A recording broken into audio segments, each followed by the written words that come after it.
needs to sow wheat. The miller need not the flour, the baker need no longer bake, and the sinner need not eat of the bread of life. The doing church can find no satisfaction, for their efforts to please God through deeds leads to frantic and exhausting activity. People who cram their lives to the maximum activities in a frantic effort before they die are lacking faith in the afterlife. There is no exclusion in Jesus, and should it rear its ugly head in any church, quickly exclude yourself. Just as light illuminates and gives dimension, color and detail to all it falls on, so too the Holy Spirit on our lives. Just as an artist attempts to reflect the works of nature in his drawings and paintings, so too the spiritual man and woman who seek to reflect the works of God in their lives. Wealth and ease strip a man of need for God to. You will notice how the great, mighty, and famous elevate and honor each other. It's in sharp contrast to Jesus, who is humble from trying and contrite. It is not possible to love God and not His creation, and one honors God by honoring His creatures. Today the clever pursue the mysteries of the creation and not its creator. Rather not call yourself an heir to the kingdom of God until you first become a servant to the king. How poor the man who focuses his life upon possessions instead of on people. This invariably leads to a wealth of belongings, yet a paucity of spirit so impoverishing as to leave him a pauper at death. An excess of money can be most delirious, for the farmer no longer needs to sow wheat. The miller need not mill flour, the baker need no longer bake, and the sinner need not eat of the bread of life. The doing church can find no satisfaction, for their efforts to please God through deeds leads to frantic and exhausting activity. People who cram their lives to the maximum with activities in a frantic effort before they die lacking faith in the afterlife. There is no exclusion in Jesus, and should it rear its ugly head in any church, quickly exclude yourself. Just as light illuminates and gives dimension, color and detail to all it falls on, so too the Holy Spirit on our lives. Just as Oh, great mystery, Jesus.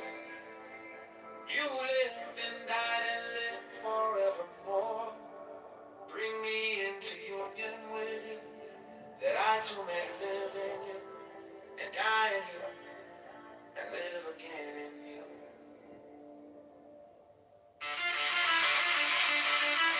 Spirituality is an earthly exercise using heavenly methods. One is never going to find God, not until the day one finally wakes to the realization that one hates and despises all that one is, has been, and will be. Many see the divine in the extraordinary, but few see His handiwork in the ordinary. Guilt for one's sins reduces proportionally with the frequency one commits them. To rise above oneself, one must first lower oneself to one's knees. God is the intelligence who wants to make itself known, doing nothing when one has a choice between doing good or evil is as good as doing evil. Good deeds can only have good outcomes. Cross offends both the religious and the secular. An atheist can be as much a fundamentalist as any Christian fundamentalist. Just because one has not experienced the mysteries of God does not give one the right to deny His existence. There is only one citizenship one can be proud of. One's heavenly citizenship, and the others are merely nationalism. If you can't smell the sweat, you can see the dust within the text of the gospel. And the chances are you have not understood its message. One can find no archaism in the sayings of Jesus, no medievalism, no dark ageism, none of the ridiculous, laughable, no exclusion.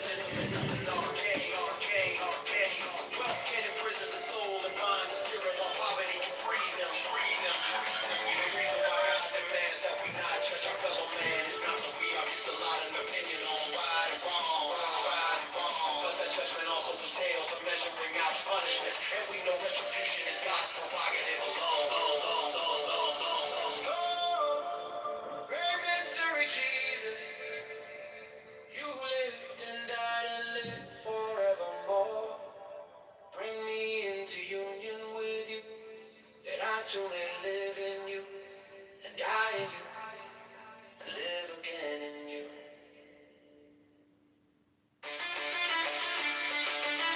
Spirituality is an earthly exercise using heavenly methods.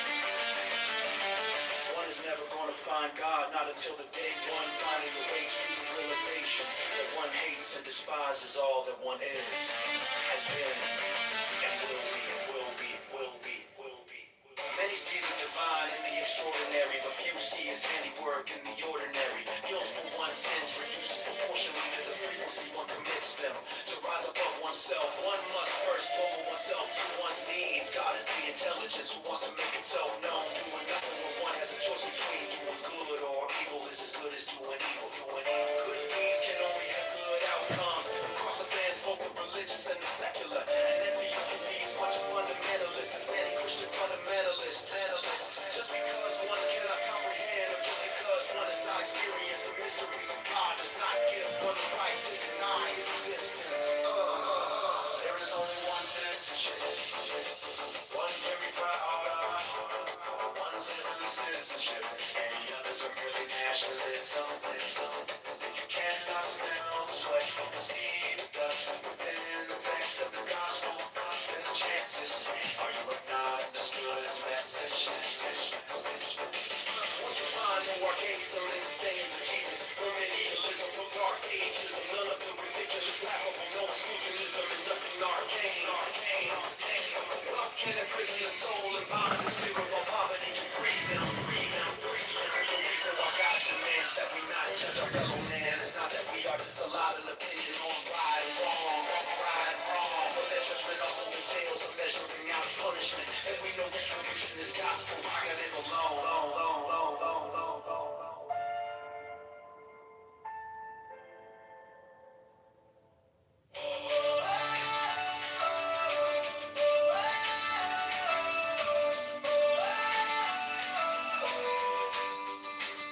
People of titles of importance, Jesus only offers one. Serving others are all affectations and vanities. Afflictions anchor our feet safely to our homes and steadies our eyes on Jesus. A spiritual life can be as casual as a pen doodle, or as rich as a painted master. God only grants earthly requests with spiritual outcomes. Many people would like nothing more than that. Someone other than themselves take all their life decisions. If they could, they would even turn God himself into the puppet master and themselves into puppets. We discover our beginnings and our endings. Many people have mistakenly thrown away the Christ by throwing out the church.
safely to our homes and steadies our eyes on Jesus. A spiritual life can be as casual as a pen doodle or as rich as a painted masterpiece. God only grants earthly requests with spiritual outcomes. Many people would like nothing more than someone other than themselves take all their life decisions. If they could, they would even turn God Himself into their puppet master and themselves into puppets. We discover our beginnings at our endings. Many people have mistakenly thrown Christ by going out to church. Emotionally stingy people are invariably stingy with their possessions too. We learn appreciation and gratitude through deprivation and need. Just as one can be managed by a genetic and cultural inheritance from one's family, it is also true that one can benefit from being the inheritor of a spiritual legacy. Parables, sayings, and proverbs are born in farmyards, stables, fields, and gardens. Those who are empathetic walk on wounded feet, give with pierced hands, and ponder with bleeding brows. People love titles of importance. Jesus only offers one. Serving others are all affectations and vanities. Afflictions anchor our feet safely to our homes and steadies our eyes on Jesus. A spiritual life can be as casual as a pen doodle or as rich as a painted masterpiece. God only grants earthly requests with spiritual outcomes. Many people would like nothing more than that someone other than themselves take all their life decisions. If they could, they would even turn God Himself into their puppet master and themselves into puppets. We discover our beginnings, our endings. Many people have mistakenly thrown away the Christ by going out to church. Emotionally stingy people are invariably stingy with their possessions too. We learn appreciation and gratitude through deprivation and need. Just as one can be advantaged by a genetic and cultural inheritance from one's family, it is also true that one can benefit from being the inheritor of a spiritual legacy.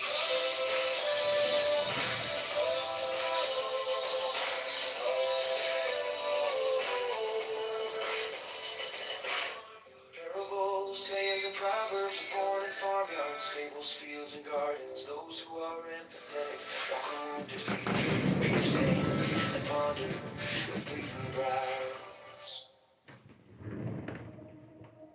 People love titles of importance. Jesus only offers one.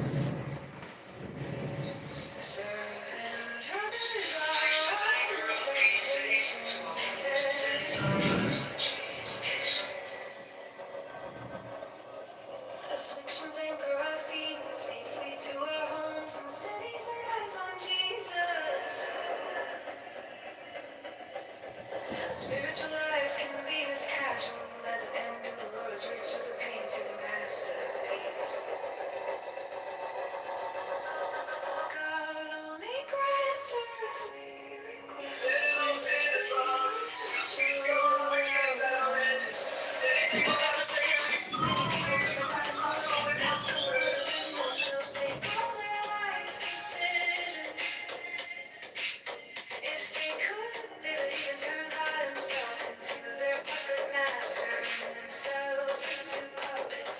We discover our beginnings and our endings. And when people have mistakenly thrown away the Christ by throwing out the church.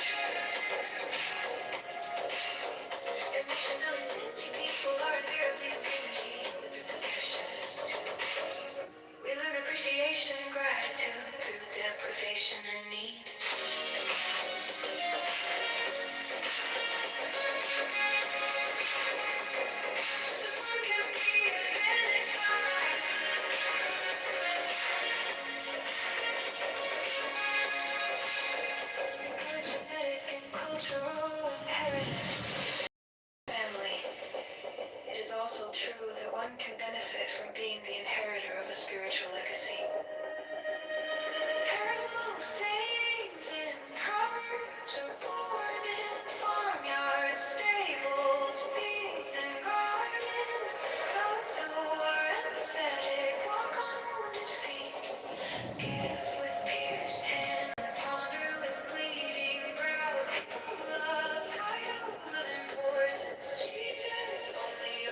spiritual outcomes.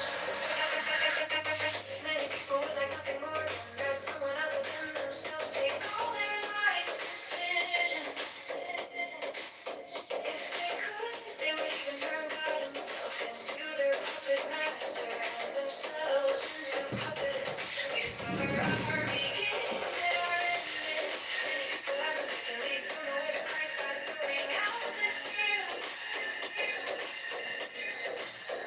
Emotionally stingy people are invariably stingy with their possessions too. We learn appreciation and gratitude through deprivation and need.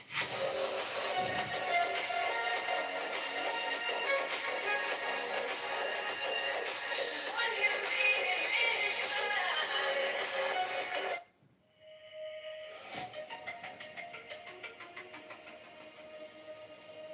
People love titles, love importance. Jesus only offers one, serving others. Are all affectations and vanities. Afflictions anchor our feet safely to our homes and steadies our eyes on Jesus. A spiritual life can be as casual as a pen or as rich as a painted masterpiece. God only grants earthly requests with spiritual outcomes. Many people would like nothing more than that someone other than themselves take all their life decisions. If they could, they would even turn God himself into their puppet master and discover our beginnings and our endings. Many people have mistakenly thrown away the Christ by throwing out the church. Emotionally stingy people are very stingy with their possessions too. We learn appreciation and gratitude through deprivation and need. Just as one can be advantaged by a genetic and cultural inheritance from one's family, it is also true that one can benefit from being the inheritor of a spiritual legacy.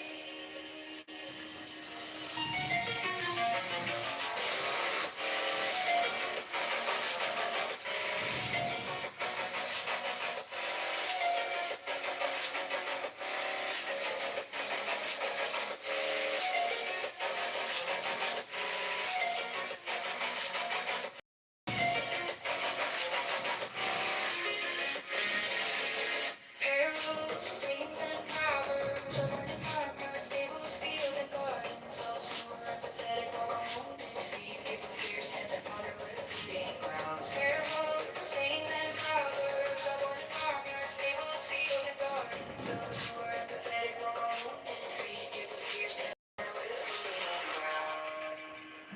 People of titles, of importance, Jesus only offers one, servant others are all affectations and vanities. Afflictions anchor our feet safely to our homes and steadies our eyes on Jesus. A spiritual life can be as casual as a pen duel or as rich as a painted masterpiece.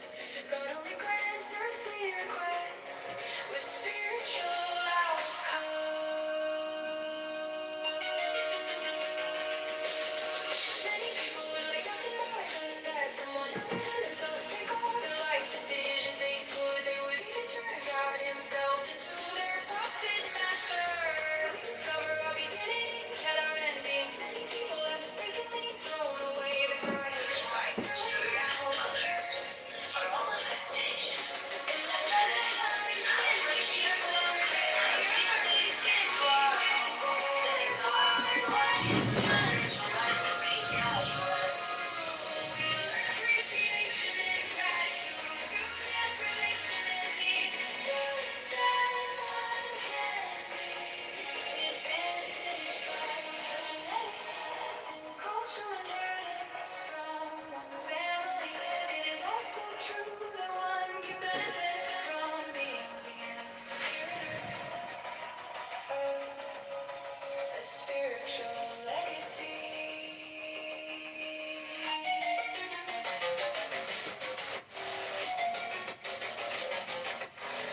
result in good and generous deeds. However, deeds of goodness and generosity that are born of our free-willed love for God are much the superior. The house called obedience must be built on a foundation called free will. It can never be built on a foundation of compliance and fear, for it will surely crumble. The reward for doing good is doing good. God rewards our good deeds by giving us greater capacity to do good. Only the truly hungry and thirsty find God. The target audience of Christ's parables and sayings are firstly oneself, and then, and only then, your fellow man. Many of the rituals, rules, and practices of religions trivialize God. The words of Jesus are a literary dissent, a challenge to the political, a negation of the established order, an affront to the religious, a challenge to the connected. Positive thinking, not a synonym for faith. Better a fool's faith than a clever man's doubt. In the earthly realm, the accomplished and clever precede the ignorant and simple. However, in God's realm, the order is reversed. The servant precedes his master, the poor, the rich, and the humble, the poor. One of the first actions of the Holy Spirit is to give us some comprehension of our spiritual poverty. The truly hungry eat and do not ask questions of taste, origin, or quality. It is they who discover that the Lord is good. A true charismatic leads through humility, simplicity, and servanthood. Reject any others as charlatans in other religions. Salvation is one's destination. However, in Christianity, it is one's departure point.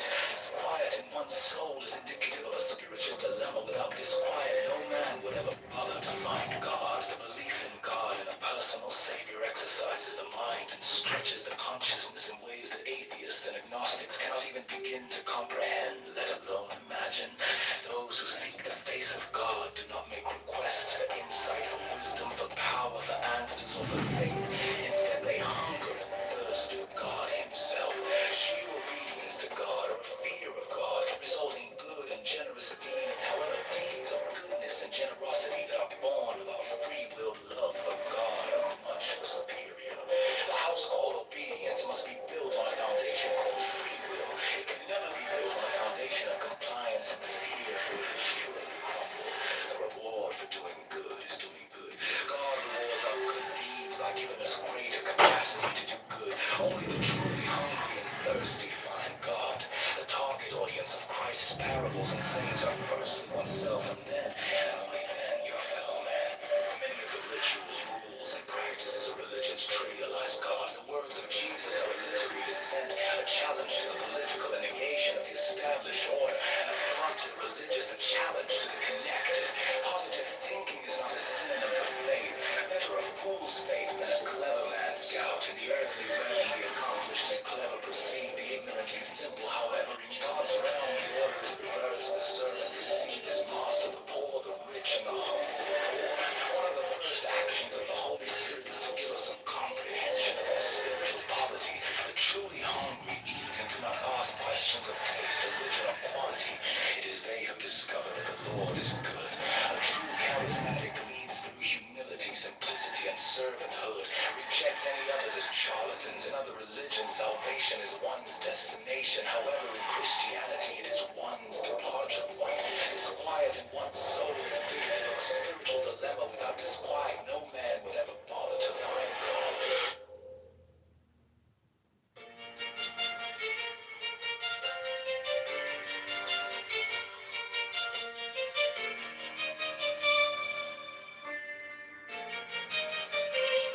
The belief in God and a personal Savior exercises the mind, stretches the consciousness in ways that atheists and agnostics cannot even begin to comprehend, let alone imagine. Those who seek the face of God do not make requests for insight, for wisdom, for power, for answers, or for faith. Instead, they hunger and thirst for God himself. Sheer obedience to God or a fear of God can result in good and generous deeds. However, deeds of goodness and generosity that are born of our free will love for God are much the superior. The house called obedience must be built on a foundation called free will. It can never be built on a foundation of compliance and fear, for it will surely crumble. The reward for doing good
is that we're attributing correctly to what the source of that event or outcome is.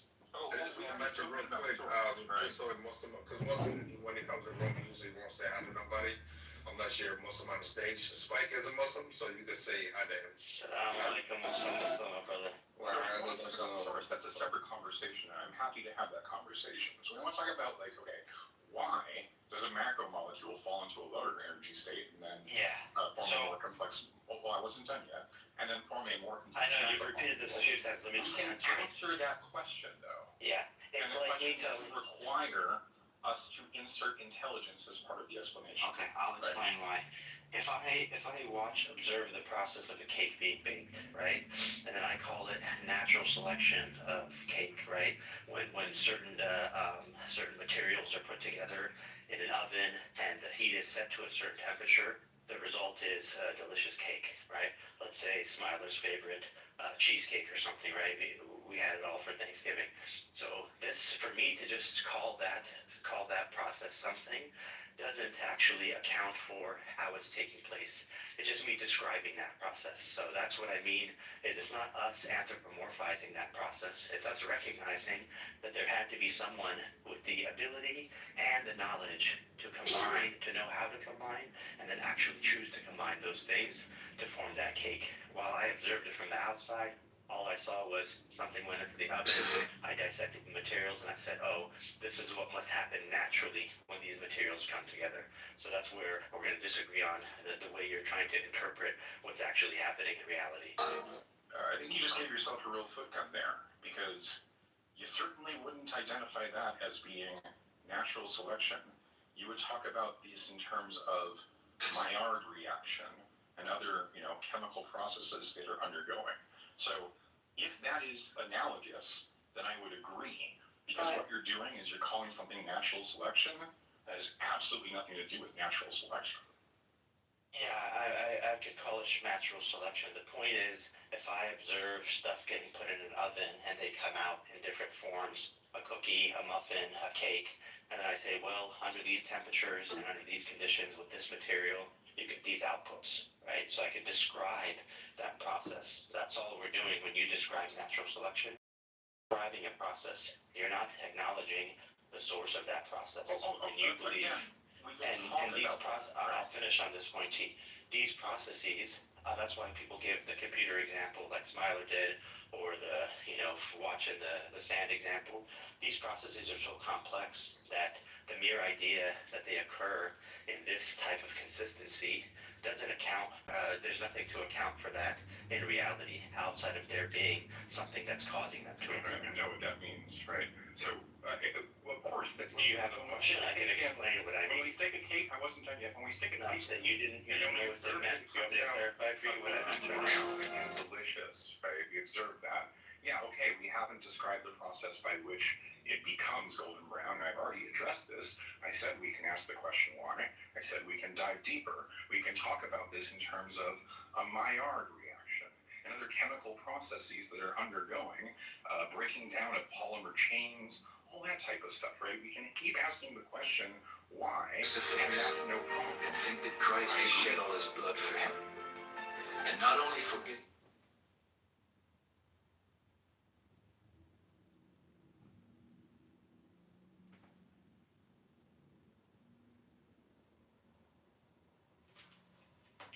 Peace to the room, man. What's up, Smiler? What's good, G? I'm cool. How's everybody? How's everybody, man? Alhamdulillah. Alhamdulillah, Rabbil Alameen. My boy Smiler. Yeah, we just having a little discussion about what kind of like intelligent design, or that I think the idea that certain designs entail God. Well, I mean, I think And the maybe personal savior exercises the mind. no matter how simple or complex, entail a designer, but part of the argument was even when you get to a certain level of complexity, it requires a certain level of intelligence. I am a mess you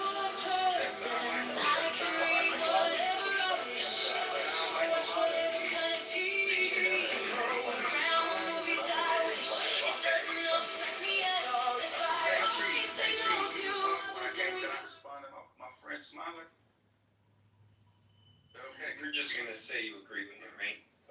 It's just if you're saying it doesn't matter how complex or simple, then what's the point of saying it's intelligent or it's more Anyway, intelligent? Smiler, that sounds like a lot of me, bro. What you just explained, you got some pretty rude people on your stage, but that sounds like a lot of $1 to me, Smiler. Hold on a second, concrete.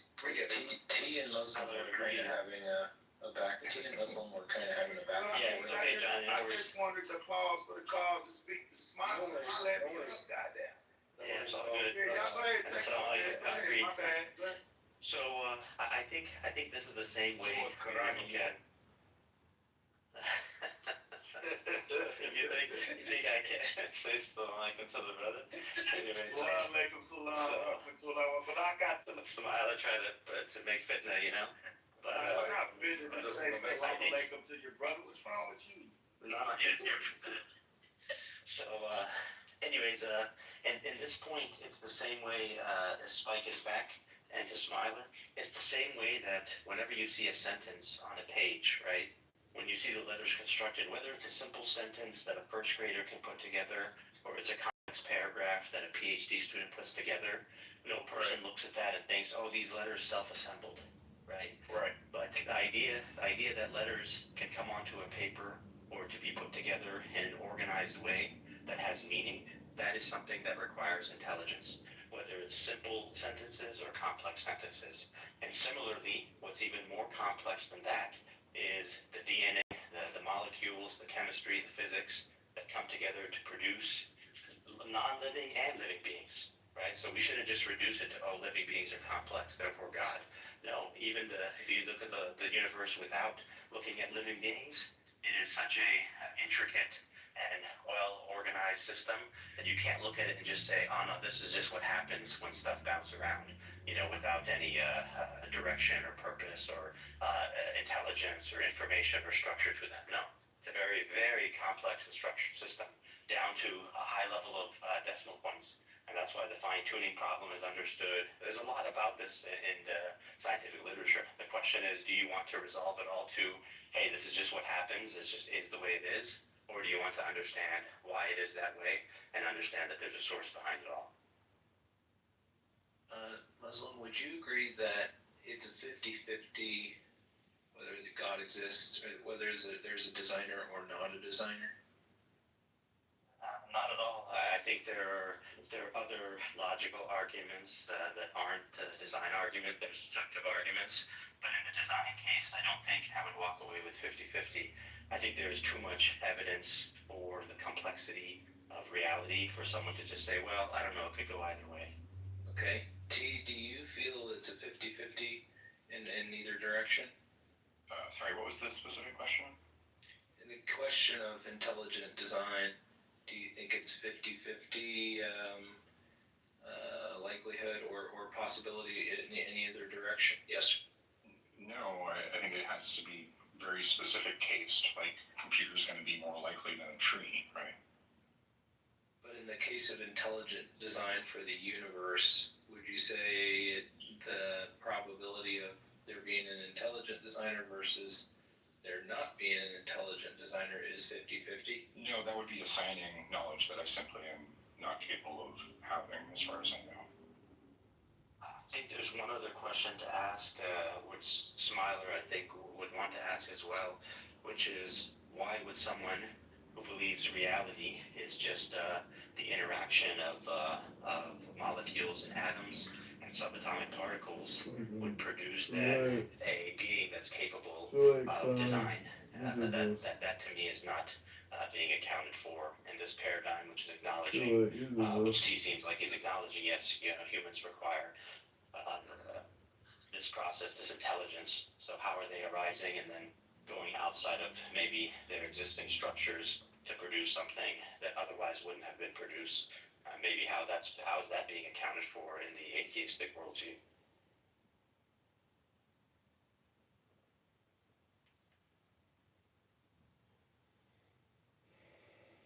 Johnny, T, anybody, I guess, who's an atheist that wants to account for where this intelligence and complexity comes from. I think you're begging the question. Precisely. like human intelligence, then that has emerged as a process, right? And the history of that is a fairly long one, and I'm not exactly a scholar on evolutionary development.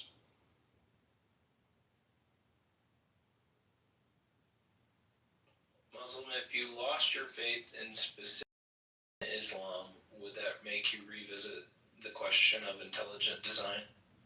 No, I couldn't come off mic, but how is the question of how are you accounting for human design, or human intelligence? Why is that begging the question? I'm asking you from your worldview, which I'm assuming is deterministic. Bro, How you're then something is assuming coming it's along. designed and then saying why is it I'm designed? not. They said it was designed, and not me. I didn't say. Whoever is saying that. Oh, okay. So you don't believe that computers are designed? I thought Computers are obviously designed. Yeah, that's what I'm asking about. That's what I'm asking. You asked me why are computers designed? I'm asking, how do you account for the ability of something that's part of this non-designed universe, right, to develop intelligence to then design something? Oh yeah, How do you account for emergent that? processes like evolution, right? Obviously, evolution, dude. We evolved. And not only that, we also The- do with The action of subatomic particles produces complex chemistry that then produces a system of we also have to other do systems and output something like a computer. no. You gotta create a human first. Yeah, a computer is made by thinking agents, right? We also have a comparing and contrasting thing we can use. We can compare and contrast things that we know that are made by thinking agents and things that we do understand do not require a thinking agent, right? So we have something called compare and contrast. So why do we presume just because something is complex or there must be a designer behind it?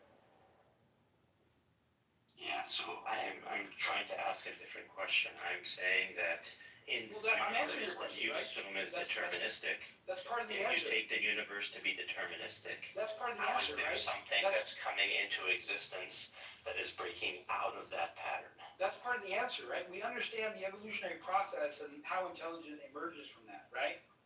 We also can compare and contrast things that we know require a thinking agent and things that do not require a thinking agent. So I'm asking you to account for the thinking agent that's the Biology. product. Biology, Hang evolution. on a second, let me finish. It's the product of a universe that's made up of physics and subatomics. You're just saying a lot of atoms colliding could eventually end up producing an agent that could then think and then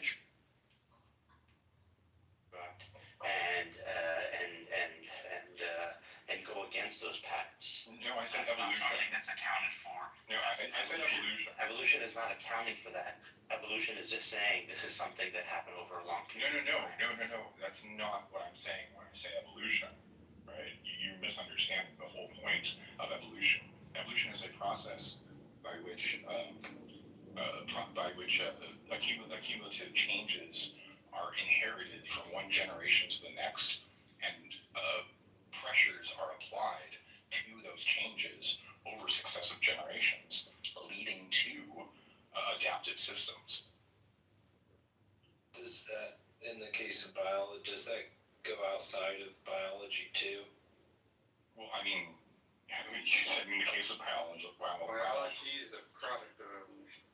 I mean, if we're talking about like stellar No, evolution, we're not evolution is talking only about speaking biological about biological evolution. That's what he's speaking about, biological evolution. He's not saying that same thing occurs for stars and whatnot. Yeah, so I understand what evolution is, right? But evolution is saying, from your view, forget the specifics of the evolutionary process, but you're saying in this reality, things that are just merely particles, if a certain number of them come together in a certain formation, they could then think about existence itself, right? The thing that they are. And then not only that, they could act, right, either in accordance or outside of that.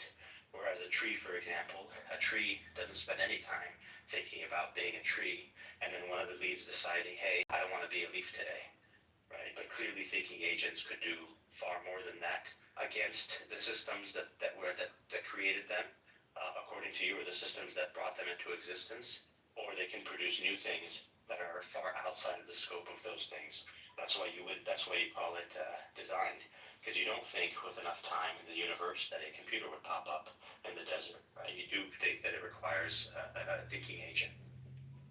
Only because computers don't undergo evolutionary processes. So why haven't we created ourselves just by ourselves? I don't just mean like Dolly.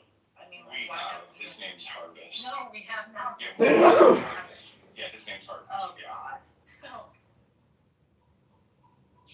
Yeah, so I hope this is a problem you'll think more about, because there is no good account for it. It's not evolution, therefore we have thinking agents. That's just us describing processes that we think got us here. So it doesn't, there is no account for it from non-life to life. We call it abiogenesis.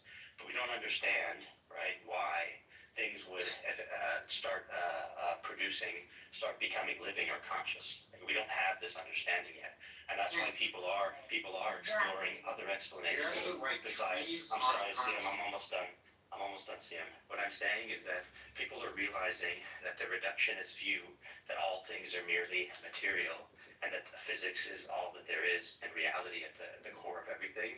That reductionist view doesn't and can't account for things like consciousness and awareness and thinking and intelligence. And so that's why people are exploring other models that would try to account for that, right? And I'm talking about not religious people, I'm talking about leading scientists, right? They're Penrose and others are trying to study other models that could better explain this, because this reductionist model of materialism is not a good explanation. What are you talking about, bro? Do you know the research Roger Penrose is doing? Yes, he has some little side project in consciousness. Other than Yeah, other than that, what is that project? It has to do with fucking the collapse of the wave function. Yeah. He thinks there's like little microtubules in your brain Exactly. that To account for what? What does that have to do? Why is he That doing doesn't that deny project? evolution and emergence. I didn't say that. Biology, I said, why is he doing that etc. project? What? Again, you were hitting on the head.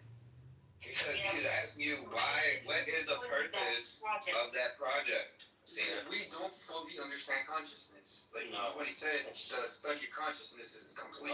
No, that's not the reason why he's doing it. He's doing it. Reason why? Let's hear it. Yeah, because he said it himself, and other scientists have said it as Then well. where did he say Their view of a reductionist. Yeah, their view of a reductionist materialist view that all things just boil down to physics can't account and hasn't accounted for these things. So people are exploring other ways to account for I want to hear consciousness what and the other things. physicist said. It's not physics. Let's hear. Where did he say that? I said Penrose is exploring other ways to explain this. No. Yeah. But magic. None of them end with therefore a creator. Like We don't know where he's going to end yet, but more people are exploring because I'm not calling for magic. I don't know why you're trying to straw man the position. There are more views. You don't have to reduce everyone that disagrees. You don't have to reduce their. I know you did not come off mute to interrupt the intellectual dialogue between You Muslims. thought that was intellectual, bro? Bro, what? Both of them outclass you. Both of them outclass you. Trees don't have consciousness. Yeah, trees don't have Both of them outclass you. Like, what's the arrogance about? This is the thing, Spike, is that does a tree have a brain with 86 billion neurons? Exactly. Of course not. Therefore, trees don't have consciousness the way we do. Does consciousness Why does that require brains? Does consciousness require brain? As far as we know, absolutely. Does it require it? How do you say that, CM? No, because jellyfish don't have brains. Anything that's conscious that doesn't have a brain. Jellyfish don't have brains, bro. Like, what are you talking about? Well, consciousness like ours. Are you saying that? Said You don't have to be alive. You don't have to said be the person. Sam, thank you for qualifying consciousness. You don't need a brain to be alive. You already You're said CM being earlier. alive and being Sorry, conscious. Sam. Trees are You already said technically alive earlier, too. CM. You already said earlier, Sam, we don't understand consciousness. And now somehow you're going to tell us. But we know you when something's conscious and when You something's did not. qualify. We know You did rocks are not qualify and say conscious. our consciousness. We also don't Yeah, know we our know. consciousness. You think rocks are conscious? You don't know that. You cannot be the CM, bro. CM, bro. Do you think You rocks are don't. conscious? You don't know that, right? You're just assuming that because it doesn't. Do you? Because it You doesn't. do? I know. Are you That's saying why I you? didn't make a claim. I didn't make a Hey, claim. can you mute this guy so they can get back to the intellectual dialogue that actually took place? That was actually putting people into the room to sit and listen. Syndrome, trying to explain quantum physics. You don't understand it. Neither do the physicists that's studying it. I'm sorry, Sam, but that's the truth. Again, the third child enters the conversation, bro. This is sad. Yeah, so making fun of people with Down syndrome is not going to get you anywhere in this conversation. I think your idea that you understand quantum physics better than others is also not going to get us anywhere. We're asking important questions that everyone should be asking. The problem is when you become argument from ignorance. I'm almost done Bro, saying. stop cutting him off. Yeah, it'll be short. When people start to fall into the religion of scientism, Doesn't get you when people I start to fall just into want to the hear what he religion, has to say. yeah, it'll be short. When Yes, people because fall, you're fucking as dumb as they are. I'm sorry. yeah, when people, you're welcome to exit the room, Sam, anytime you They're want. not saying But when people fall into the religion of scientism, they start to believe that all their assumptions, that all their assumptions are somehow true just because it's the dominant view. Yeah, just because it's a dominant view in the world today doesn't make it true. If you're not going to pause and question the assumptions that got you to this view, and you're just going to assume that all of your assumptions, all your preconceived notions, all of your beliefs, that they have to be true, and nobody else can have a different fundamental view of reality, then it's hard to have the conversation, right? It's very dogmatic. So if you're not willing to have the conversation, just go to another room.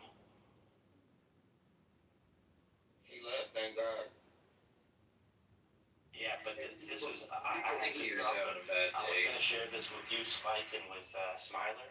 I was going to say sometimes in these conversations, if we start by work from the assumptions that and assume that their assumptions are somehow true, then we end up talking past each other. And that's why when it gets down to it, what is the definition of intelligence? What constitutes design? What doesn't? All of this has to be rethought. You know, the way he was defining it, those are limited view of these concepts. We have a more expansive view of these concepts. So I'm not saying he did anything wrong by doing that. I'm just saying it helps in the conversation to know the starting point. And sometimes there are too many underlying assumptions to be able to discussion. We're talking like 10 layers away from his starting assumptions. And those starting assumptions, we don't have to accept them. All I know, y'all some talking ass niggas, boy. Okay, cool. Hey, Muslim, so why are you a Muslim? Yeah, I'm a Muslim because the revelation from God to all of humanity is inviting all of us to accept Him as God and to live a life in submission and worship of Him. And I believe that's the best life that a human could live. So that's what I choose to live by. So I guess you consider Jesus Christ to just be a prophet? Oh Lord, have I mercy. consider him to be a very noble prophet, one of the 5 greatest prophets and messengers to ever walk the face of this earth. I believe he's returning in the end times. I believe he will continue to fulfill, as he did the first time he was here, his mission, which was to do the will of the Creator. And that's something that he'll continue to do until the end of his life. And it's part of a much bigger. I'll say one last thing, Katie, just so it out. I believe it was the same message that all the previous prophets came with, and that's a consistent message to worship God and to live life according to that moral and ethical system that He provides for the individual and for society. Okay, and then my final question is why or how do you differentiate what makes you believe what you believe and not be a Christian? The main differentiator is it really depends on which Christian you're referring to, but I don't believe in associating partners with God. I don't really believe in associating or making claims about prophets that are beyond the claims that they made about themselves. I believe there is an ethical system that we have to live by, like a law that God provides. So there's a few levels of differentiation. But at the highest level, I think we're, yeah. Please let me clarify. From everything that you've just said, what makes you say that Jesus Christ's return doesn't signify the ultimate answer to all of these questions, meaning that he's not just a prophet, but the Messiah or Savior of mankind. Yeah, I believe he is the Messiah. Muslims do The believe Messiah also. that. Yeah. Yeah, we call him the Messiah. When you say Savior of all of mankind, God sent many prophets and messengers to save people so that they can have ultimate salvation. But God is the one that decides that. He is the judge. He's the one that has authority. He gives to everyone, and he needs nothing from anyone. So that's something important that you could know about Jesus as well. Even in the text that you believe is from him, he's very clear that this is something that God gave him, not something that he had outside of God. So you know who the one true God is, and he tells you who that is as well if you follow the biblical text. I have a question for you though, Miss For having a fair, thank you. Can I just ask one question back to Kitty? Kitty, have you read the Quran? I've read parts of it. I've tried to understand certain hadiths within it, and there's certain parts of it that just I just find completely opposite, or it completely goes against everything that Christ talked about. And that for that reason alone, I can't agree with it. So there are no hadiths in the hadith are independent writings. So that's the first thing. The second thing is, I don't think you have read the Quran because you haven't read the Bible either. So, Did I read the Quran? Enigma, did I say that I read the Quran? yeah, you just said, have you ever read the Quran? You said You yes. honestly judge me, but you don't listen. The problem is listening. Listening skills is very important. So to Muslims' question, I said, no, I have not. I've read portions and I've read certain hadiths, but I have not read in its entirety. It would be like saying, I've read parts of the New Testament, I've read parts of the Old Testament, but I've never read the Bible back cover to cover. Right? I appreciate, just quickly, I appreciate what you said. I would hope you would get a chance to read all of it cover to cover. Absolutely. It's actually very short. And I'd be surprised if you found yourself, I wouldn't be surprised if you found yourself agreeing with over 95 or 99% of it. And I could probably point out to a few verses that you would end up disagreeing on. But this is something interesting because you've probably been presented the areas that you disagree with Christians where Christians disagree with Muslims. And yes, there are areas that we disagree. That's definitely not in question. And they're very important disagreements. But most Christians don't know, and until they read the Quran, to realize that, wait a minute, on the majority, I mean 80%, 90%, maybe 95 or more percent, we actually happen to agree. The ethical system, the social system, the belief in the prophets. We don't encourage you to read it if you get a chance. The ethical system is one of the biggest disagreements. Beyond that, it's also just. Hold on, wait. I have to wholeheartedly agree with that. I've been waiting to ask the question for ages. Yeah, Eric, wait 1 second. Can you respond to Muslim and then Enigma? Enigma could go after Kitty and then, but yeah, just hold off a second, Eric. Trust me, if a Muslim says something too reckless, I'm gonna jump in for sure. No, I mean, it wasn't reckless, it's just absurd.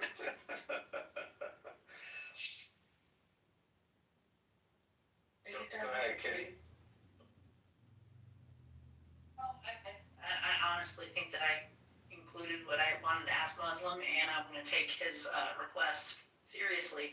I just hope that Enigma doesn't wrap her entire thing around hating me. I don't hate you, Kitsy. I don't hate you. Okay, if you need to, we got nothing but time. I don't hate anybody. I don't hate even my worst enemy because that would require too much effort.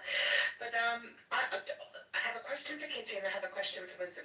Kitty's question is, why would you say that you find it difficult to understand Islam? Because the only real difference in this is that they're saying that Jesus or Isa was not God, that he was a prophet. But you accept Judaism. And Judaism is also saying that Jesus isn't the Messiah. So why do you allow for one but not the other?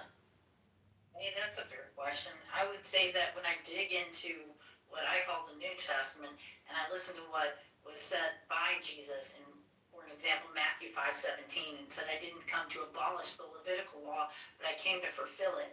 Then I think about how much was gained by the genealogy of every single one, all the way, you can go all the way back to like Jesse and King David and Jacob and Moses and Abraham, and leading up to Jesus Christ. I would say that, like, if you look at it in ideology, or let's just look at it like a construct of making a cake. I mean, I'm going to give you enigma. I'm going to give you the flour. I'm going to give you the sugar. I'm going to give you everything to make a cake. But I'm not going to give you the icing, and I'm not going to give you an oven to put it in. Do you really have a cake, or do you just have a soup bowl of a bunch of awesome stuff? So when I think about being Jewish, I mean, I think that they're wonderful people. I think they're great, but they are lacking the key elements of building and making that cake. So yeah, I mean, it's no harm, it's no hate that I have towards Jewish people whatsoever. I just think that they're missing the key element. They're not going to have the cake without Jesus. Oh, Muslim, are you here or are you on the phone? My He's question, on the phone. yeah, my question So, to him then, because I might not be here for long if somebody else wants to ask it later, would be if Allah is inviting us to worship Him, why then does the Quran say that every child has knowledge of God and is a Muslim? Okay, cool. I'll try to remember that. Anybody else try to remember that? I just want to point out, Kitty, I don't know how much experience you have dealing with Muslims and sort of their claims about the biblical text. So I just want to lay out, there's very strong reason to believe that the only reliable sources for the life of Jesus are going to be the Gospels, even according to some non-Christian scholarship, such as Bar Ehrman, who we know is highly critical of the text, but he would still say the only legitimate sources to go to historically are going to be the Gospels. Also, we have a solid tradition, not only through textual criticism, but even through oral tradition, that Jesus died for our sins. This is a very well-established doctrine in Christianity from the beginning to Christ. Orthodox and Catholics have apostolic succession affirming this belief all the way back to the words of Christ. We also, as you know, have a tradition of communion that commemorates this doctrine as well. And so, based on that alone, we would have no reason to believe otherwise that Jesus died on the cross for our sins. And so, I'm going to bring that up is because usually Muslims will appeal to the corruption of the biblical text. And so they'll say, look, Jesus actually didn't die for your sins, or Jesus has this position, and the reason why your text says otherwise is because your text is corrupted. But even with that understanding, you still run into issues because we have very well established doctrine, which is the death and atonement of Christ, that you couldn't argue is corrupted because we have it textually preserved, we have it orally preserved, and traditionally preserved. And so there would be no reason to doubt that Jesus actually died. No, I'm sorry, sir, but respectfully, under my understanding of the Quran, it says that Jesus Christ never actually died, that he never died, and that he just ascended to heaven. And that in and of itself is such a mockery of every bit of my faith and religion and what I believe. So respectfully, that it's just a minor facet. Why? What? Why? Yeah, but why would it be a mockery of your faith? If your faith is so steadfast, why would someone else's beliefs shake your faith? Well, let me just... How many people do you know that are like... I mean, Enigma actually some good questions. That came back to life. I don't mean some like weird like medical or scientific fluke where they were brain dead for a little bit. I'm saying they were dead, like for real dead, like unalive, completely, without unequivocal doubt, is completely dead. And if Jesus was dead and Jesus is God, are you saying that God died? I just want to mention real quick. Yes, and he died for a very specific reason. So that you don't have to die forever, you can have eternal life. That's what I believe. But where did God kill himself to himself for the laws that he made himself about the Because people entities like of you and me everything? made a lot of mistakes, and we're going to keep making mistakes as long as we're here on Earth. Yeah, and hold on, wait. She actually has to. She has to actually address the position that we believe. We don't believe that God killed himself for himself, but we believe that the divine Word of God, who is begotten of the Father, enters into flesh and lives out a perfect life and becoming a sacrifice. So don't make it seem like it's like some suicidal sort of situation, because that's not what it is. That's not what I was trying to say. What I'm saying is that it was a full crucifixion, except for he never actually died. He was still alive there on the cross and then ascended to heaven. What I'm here to tell you is that they absolutely, without a doubt, crucified him in the most, at the time, Right. demoralizing and disgusting death that any human being could ever go through. And he did it absolutely with you know, before it was finished, it was a choice that was done to alleviate the sins of mankind. And what I believe, different from what you believe, sir, respectfully, is that without accepting that he did and shed that blood, I can never have eternal life. Enigma can never have eternal life. But by accepting that, she and I both can spend eternity in heaven. That's what I believe. But I don't believe that life is eternal. Why would I believe that life is eternal? I'm different to you. I'm different. I know. Hang on a second. Hang on. And I just want to address what Smiler said about Jesus making it like a suicide. It would have had to have been a suicide, because if he had foreknowledge of what he had to do, then what he had to do was allow himself to be killed so that everyone else can go to heaven. Is that not correct? Yeah, so the thing is even if I know, hold on a second. Hang on, let me know my claim. Let me know my claim. No. So if Jesus knows that the only way to save everybody is for him to be crucified, to rise again, and then sit at the right hand of God, then he did that complicitly. He even said in the Garden of Gethsemane, not my will, but yours. So God wanted this to happen. Right, and I agree. And the reason why, and amen. Right, and the reason why I wouldn't call it a suicide is because the same thing is there are cases in which people know they're going to die, but for the sake of others, they give their life or they put themselves in harm's way to save a life. You don't say these people committed suicide. You don't say somebody who said, oh, hey, don't kill this woman, and I'm going to go and this, let's say this guy has a gun, and he's pointed at a woman, and the guy says, you know what, I'm going to step in for the woman and defend her. Exactly what you're saying about Christianity. That's exactly what you're saying about those. You're trying to make some comparison of like my military. My military in America, we have one of the greatest military. Kitty, he's defending you. No, listen, they're sacrificing their lives for my constitutional Stop interrupting. All I'm saying, and I want Eric to go next because he has been trying to say something. All I'm saying is, Enigma, we wouldn't call self-sacrifices just like suicide, like somebody just wanted to off themselves. And so, yeah, if you want to be technical, it's like, yeah, the guy who stood in the way of pushed a woman out the way and got hit by the train, he knew he was going to die, so he committed suicide. Like, yeah, you could technically say that, but that's not how you would not refer to that action as suicide. It would be self-sacrificing. It would be if Jesus was not God, but your claim is that Jesus was God.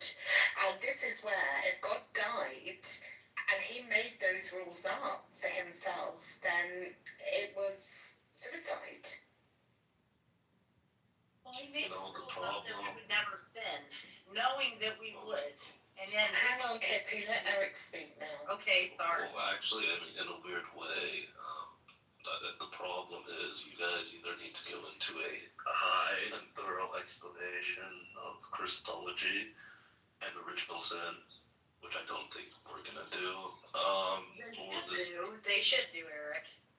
Well, I mean, yeah, maybe we should, but I personally don't think that I don't think this person is interested in any of that. Oh no, I'm interested in original sin. I mean, Genesis 3 was a big part of my thesis at uni. Okay. Oh, alright, let's start here. Does man have free will? The Christian religion? Yes and no. Just a pure yes. No, it's actually both, because some thought processes are cognitive and some are not. Yeah, there's no. There's literally just. Eric, Yeah. that we have some that are like Calvinists that have this reformed view. Yeah, I don't know. I mean, thing to me that is so. You know what I mean? No, I bet that's Just really on the entire thing of Jesus. And so for somebody like Nick will look at me like I'm like either a fake or a phony or that like I'm not real. When I'm like, no, listen, here's the truth, lady. Yeah, but Kitty, to be fair, I mean, you can't be yelling at people because they don't believe what you believe, because then you're gonna say that to them, right? But she has a point here. I mean, she's got a point, but that, listen, if you want to have these issues, you can't be emotional about them. I'm just saying, you're gonna have to put these things to the side. We're having respectful dialogue. Okay. And there is a rule in this room where they have to say Isa if they're applying it to the Quran. And they know this. And Jesus to the Bible, right? So that this way we don't get them mixed up. So say that there's no one more time blasphemy as going I'm on. learning, because I just joined the house. Can you say that one more time? Isa bin Maryam is the name of the character in the Quran. I love how you call him the character. Really be respectful. Jesus Christ is the historical Jesus that is spoken about in the Gospels.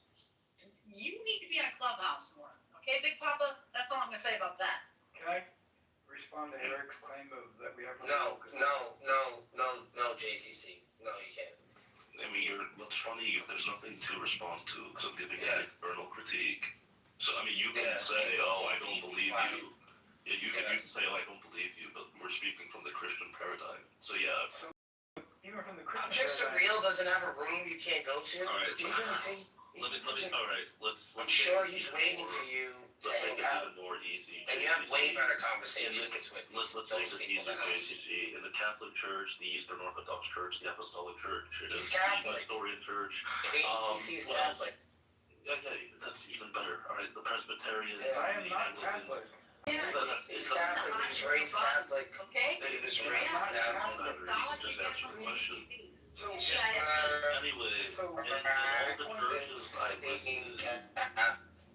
Anyway, in all the churches I visited, in all the churches I listed, JCC, which basically covers like 99.99% of Christians, what do their doctrines say about free will?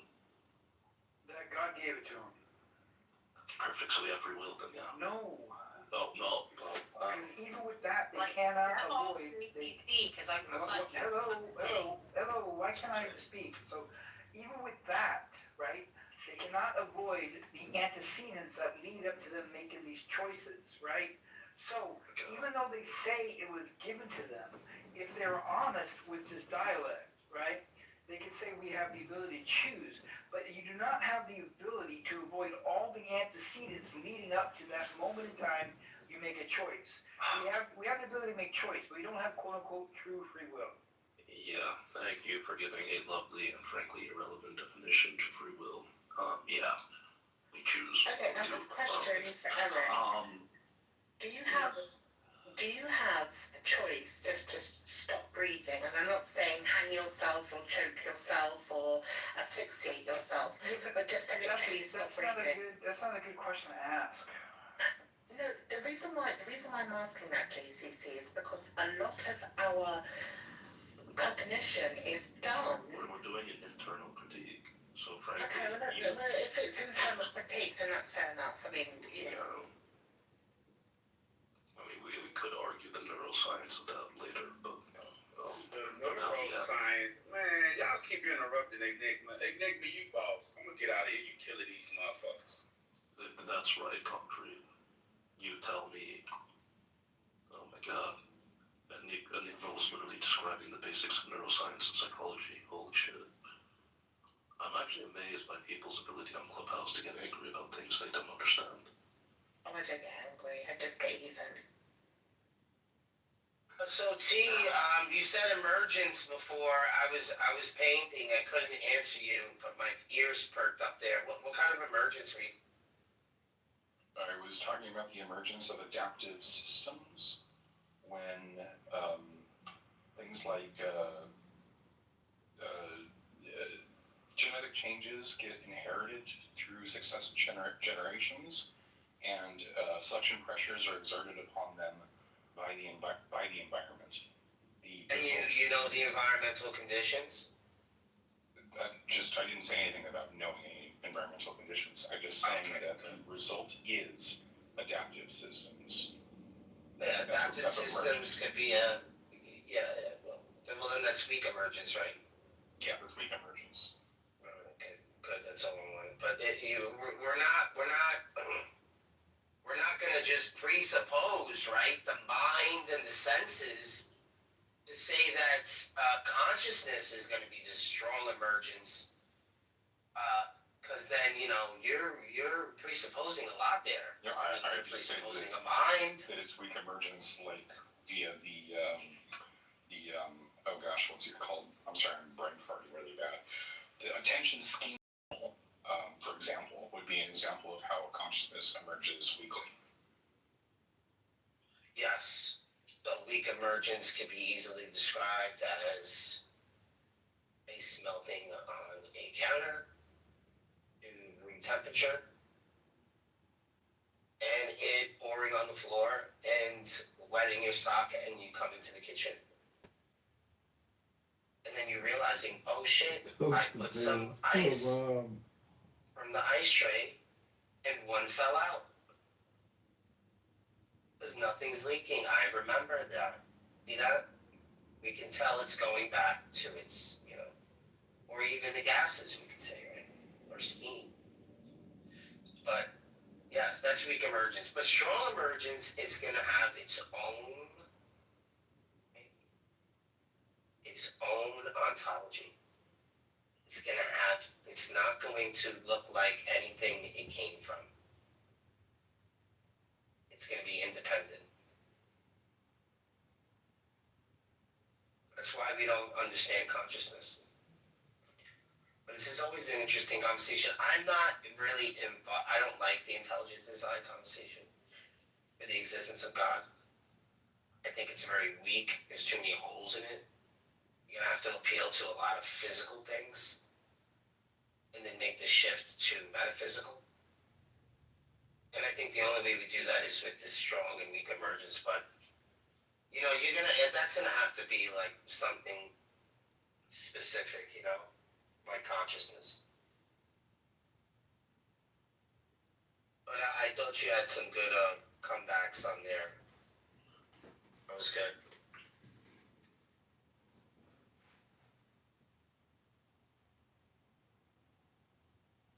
So more interested in the supposed similarities between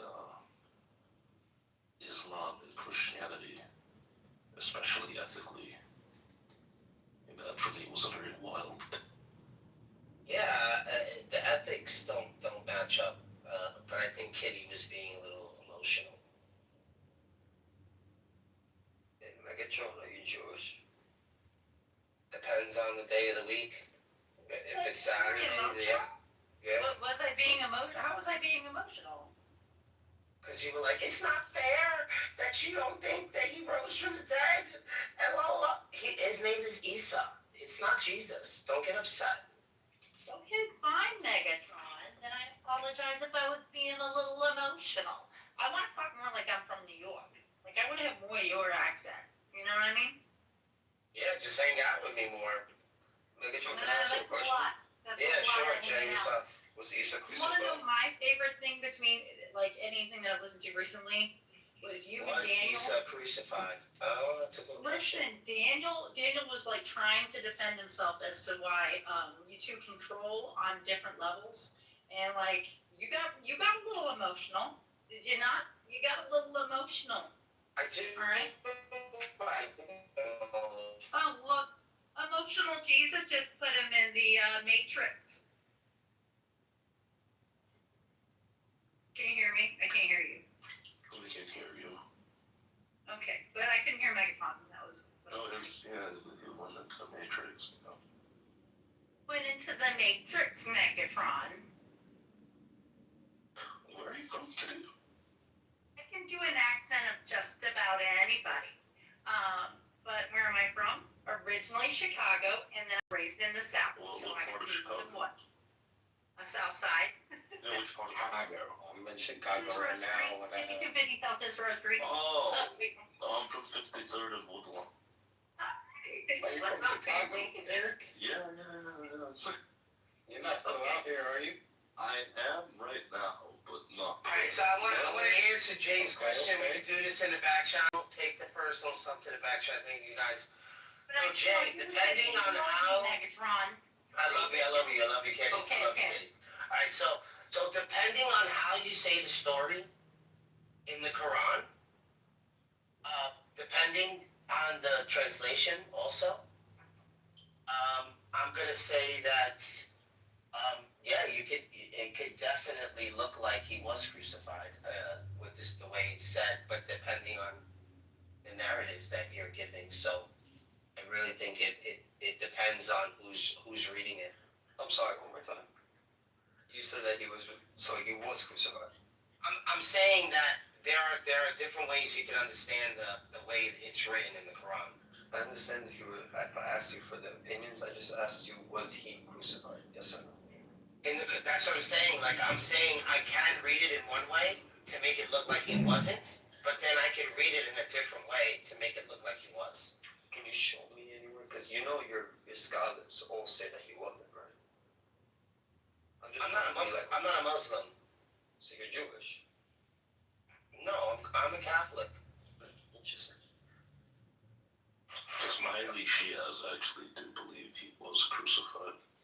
Yeah, and they use the same text. So, I mean, I'm not wrong by saying, it depends on how you read it. Interesting. So it goes either way. And I think the Quran kind of makes it that way, where it does go either way. Wait, Norges, I need you to come up.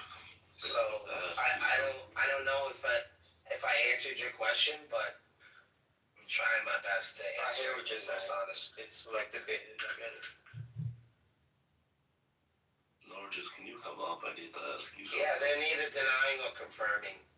She's basically the hottest girl in Clubhouse. Hey, Norges.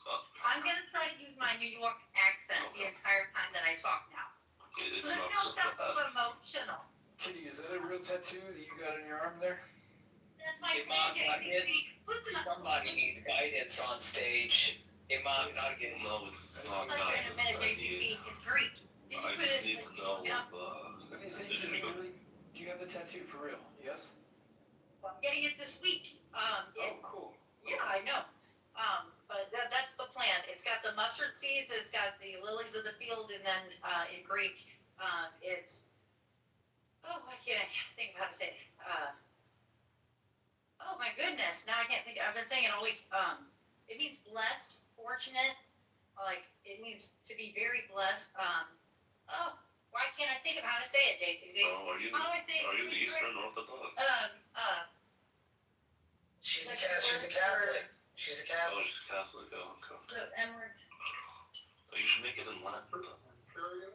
Markarios. No, it's Markarios. Markarios in Greek. We're converting everybody to Catholicism. James, in the audience, he's Megatron, just also. get the tattoo. It's beautiful. It's got lilies. I'm not getting the tattoo. Okay, but I'm getting it. I didn't. Where are you putting this in your body?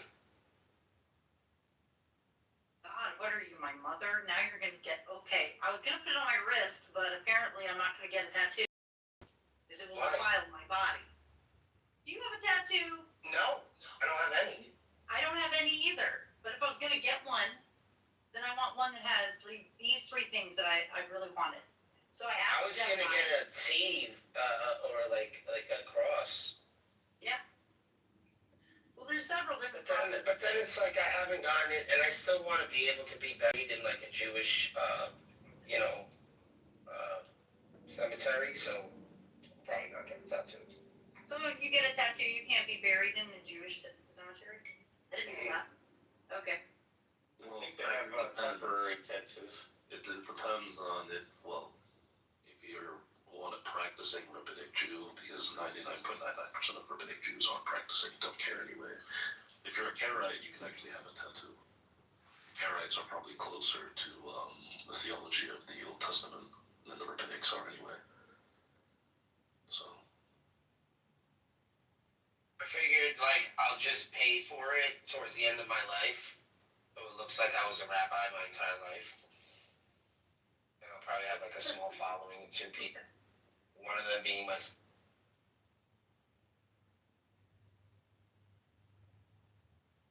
legit. That sounds like a good idea, but I don't know.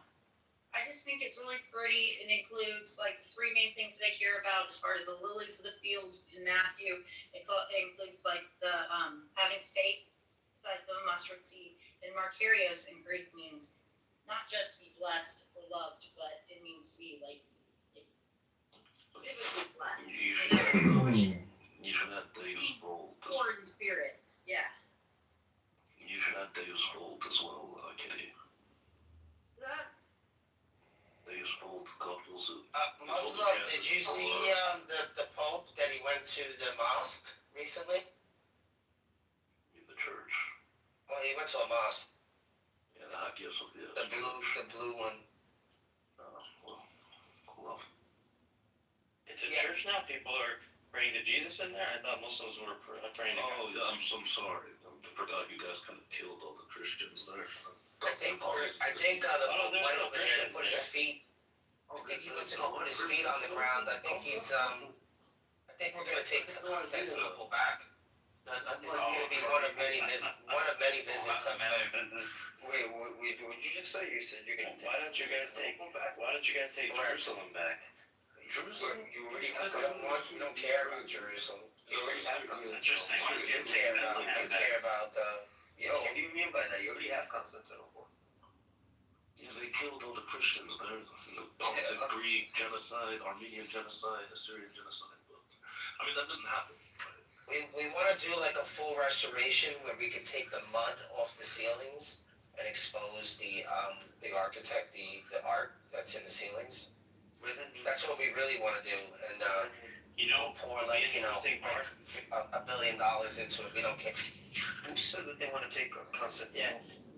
It doesn't matter if you put $1 billion or $1 trillion to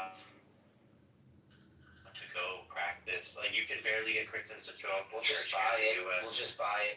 The churches here in the U.S. are being sold to the Muslims, and they're making. Did you hear about that mosque that they were trying to build in Santo Domingo? And they lied, and then all the locals are making them stop. It was great, man. You had to see the Spanish girls out there with the chancleta song. No, I'm saying, like, even in the U.S., which is supposed to be I'm talking about Santo Domingo. Christian. I'm saying in the U.S., which is supposed to be the largest Christian nation, or No, it's not. It's Brazil. Today. Yeah, it's Brazil. Oh, okay. You would say Brazil is 99%. 99%. 99%. And you don't count the Protestants. Yeah, we got plenty of people in the church. Protestants is a sect of Protestants are a sect of Catholicism. My church has built 2 more churches, so I don't. There are true believing Protestants. The lack of church attendance goers in the U.S. is irrelevant. We don't judge our faith value based on numbers. Yeah, we just say they're ignorant to the church. No, it's just that we don't judge based on numbers. No one is saying to judge based on numbers. He's saying to take back Constantinople. He said the Pope is taking the first step. I said even if you wanted to do that, there just aren't enough practical. We want to restore the church back to its original. Oh, that's who was saying it, Christian. Yeah, I mean, they kind of killed the Christians of Constantinople and of Large Anatolia. Oh, I thought it was a Muslim because it's not. You noticed him looking up a lot, right? He's like, oh, all right, I see a scaffold there. Be a scaffold there. He was mapping out the So like mafia, like. What do you mean mafia? It's not mafia. It's just trolling. Great. It's just like, it's like they see him over there, they see him over there. Like I feel like it's really Godfather. I love it. No, I'm just messing with it. Don't overinflate parts of ego. He already's the Godfather in this room. Great. I'm as good as my disciples. My apostle. Are you gonna still be friends with Daniel even when the two of you troll together?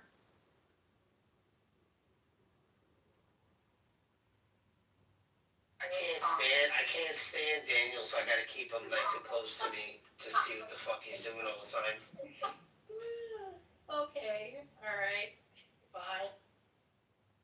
Because then if he's not here, he's just gonna be fucking up my room anyway, so I might as well just keep him here.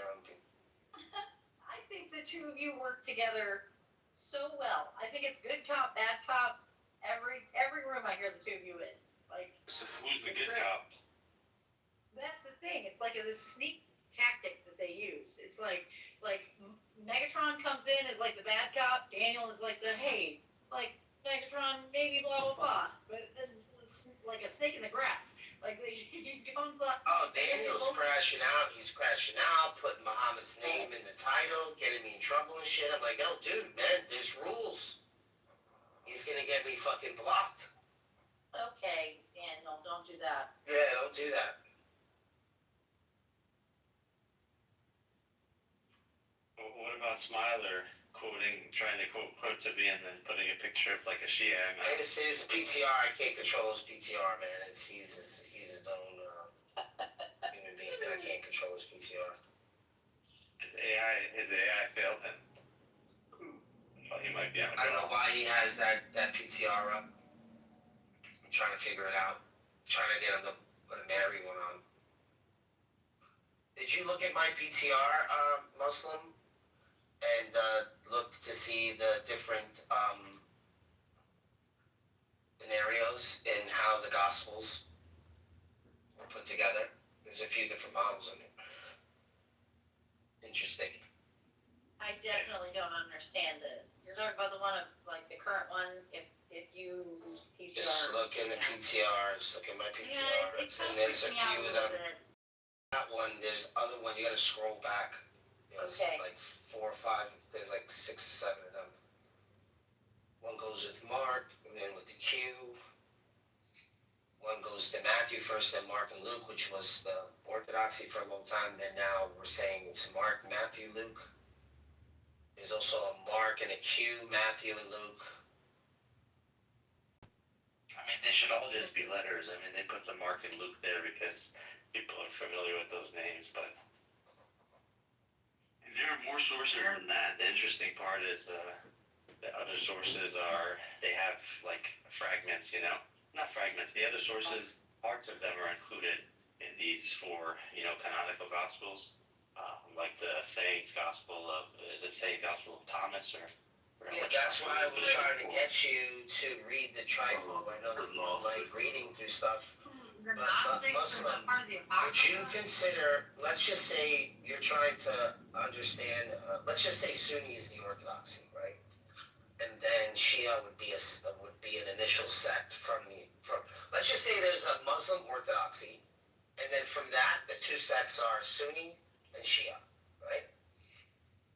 And then later on, there were other sects that broke out from Shia or from Sunni. What would you consider a Gnostic group within that sect, within those sects? What would you call that? Like a Gnostic. So it's not going to be heretical. But we can see how there's My 2 answer different. is heresy. Well, no, hold on. We're identifying Sunni and Shia through heresy, right? And that's how we identify each group. But now we're not talking heresy, we're talking Gnostic. Gnostic is using a similar framework, but then changing the entire, switching the entire system around. But still using not primary, but like sort of the same framework. But it's just spinning it an entirely different way. That's what those Gnostic writings are. The ones that we're saying are not canon. Those writings are going to be from the Hellenistic Jews, which is that understanding of Sophia, wisdom, those sort of things. So it maybe might have something like Sufism that you're going to appeal to. No, I think it's because when you look at the Islamic model, you also have to look at the nuance of the development of the text and things like that. You have to do this. You have to apply the same thing. You're assuming there's an orthodox canon. Right? Even the concept of orthodoxy is not something you can establish early on. It's a question of who's orthodoxy. So the different groups that had different sources of text, irrespective of what their specific theology was, the point is there was more information floating around about the people that said some events happened hundreds of years before that. Right? It's not like there was a clear lineage back to the disciples themselves, and therefore we know this is what they taught. Well, no, just stay in most. That's what the Sunnis are trying to. Rehab apostolic success. Wait, Smile, I'm trying to explain this. Smile, let me know when I can speak, because I Can you give me a second? Yeah, Eric, you can speak on Muslim spectrum. So, hold on. So I understand what you're saying. So, but we're saying that these gospels that you're talking about are like a totally different framework. They don't match up with Mark, Matthew, Luke, and John. So, but they have their own separate gospel. They were written later, are taken by a Gnostic group. But when you speak of these other gospels, they come too late. These people were already dead, but they're attributing it to those names. So that's how we know that it's a fringe group within the fringe group, which we call Gnostic. Because we know where the writers came from, because we know what they're using in text, because they're giving it that different view. So it's the second treatise of Seth. That's why it has the Marcion in there, because Luke was in the Marcion canon. Yeah, that's how I can justify, like John Smith or whoever within the Mormon, all that stuff is just like crap and heretical, right? I mean, like it's after. Well, they're going to be considered. But I'm not so sure if the Catholic Church considers them Christian, but they would to a Christian. They would be, they would be in a sect and categorized. She's saying heretical Than the others. Yeah, she's saying heretical. I don't think it's heretical. I don't think it's. they're less than heretical. Far beyond heretical. The other issue too. What's beyond heretical? Like just outright disbelievers, pagans. Scientology, kids. I mean, I mean violating the classification. In between heretical and Not Muslim. concept, but I would say this is what I'm trying to explain. No, Bart, I'm not asking the concept. I'm not asking about the concept. I'm saying in terms of classification. Pagan. Yeah, it would look We have innovators, we have disbelievers, we have different categories that we would apply to that. So the heretical to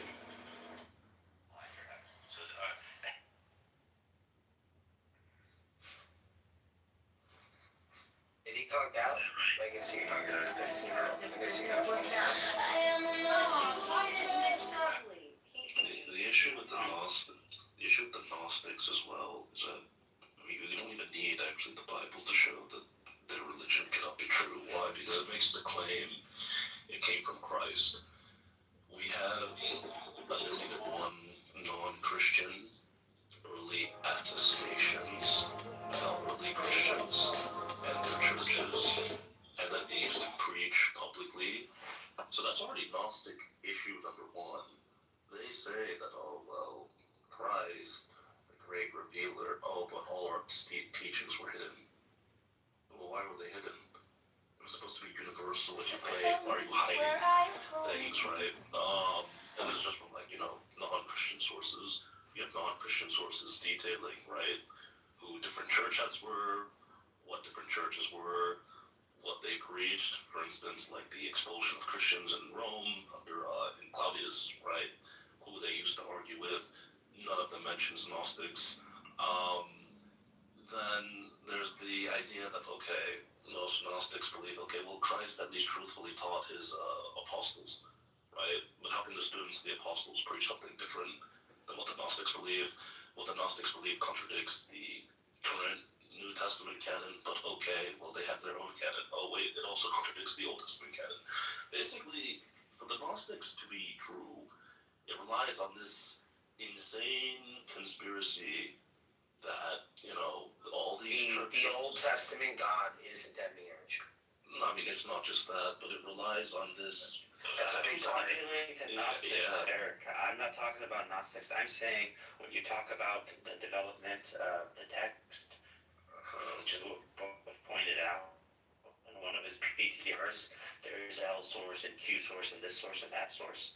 That's because, and the truth is, there are sources that were utilized. We don't know exactly how, right? Was one copying from the other or getting it independently? It seems like there was some amount of copying between the sources because some of them might have been earlier because two different sources, it seemed to be quoting exact things from this passage but not others. But it's not even clear because we don't know if there was let's say, a Mark source floating around in the first century. We don't know. Kind of reconstruct if that was the case or not. So I'm just saying there are a lot of other sources that even from later periods that were floating around because there was no canon, right? It's a much later development. The decade as a canon. And that's from the first, if not second, like literal beginning of the second century.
Who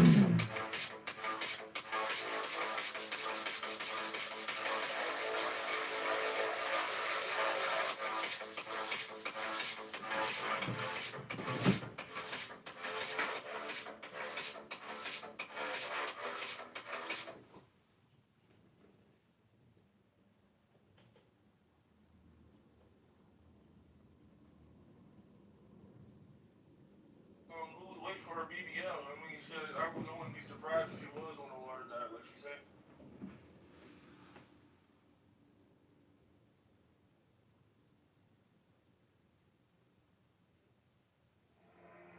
What I am really saying is that you don't need to do anything. Because if you see yourself in the correct way, you are all as much extraordinary phenomenon of nature as trees, clouds, the patterns in running water, the flickering of fire, the arrangement of the stars, and the form of a galaxy.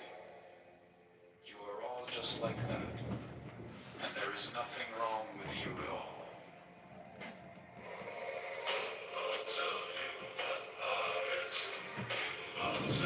But I'll tell you what hermits realize.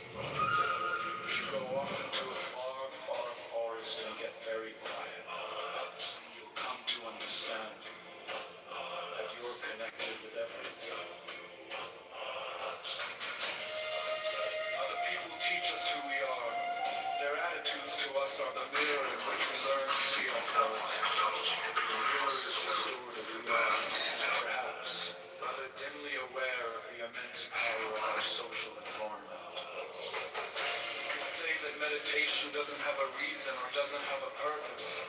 In this respect, it's unlike almost all other things we do, except perhaps making music and dancing. When we make music, we don't do it in order to reach a certain point. Such is the end of the composition. The purpose of music, and obviously the fastest players will be the best. Also, when we are dancing, we are not aiming to arrive at a particular place on the floor, as in a journey. When we dance, the journey itself is the point. As when we play music, the playing itself is the point. And exactly the same thing is true in meditation. Meditation is the discovery that the point of life is always arrived at in the immediate moment. He wanted to check me and I was like, listen, let's just have the conversation. And it happened like that. But it's all good. Because if you see yourself in the correct way, you are all as much extraordinary phenomenon of nature as trees, clouds, the patterns in running water, the flickering of fire, the arrangement of the stars, Theistic and the model form others do. of a That's not galaxy. what I'm trying to contend right now. I'm just trying to No, do that's this what I'm without trying to tying say. it It's together. different. And there is nothing wrong with you.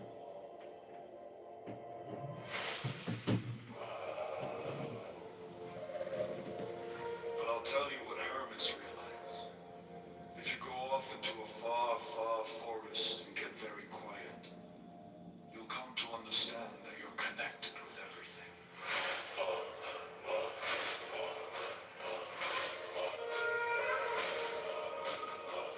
Other people teach us who we are. Their attitudes to us are the mirror in which we learn to see ourselves. Whoa.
spend your life complete wasting your time.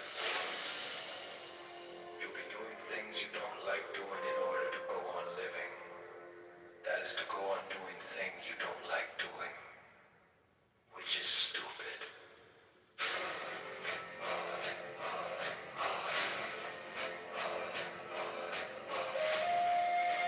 To remain stable is to refrain from trying to separate yourself from pain. Because you know that you cannot run it away from fear is fear. Fighting pain is pain. Trying to be brave is being scared. If the mind is in pain, the mind is pain. The thinker has no other form but his thought. There is no escape.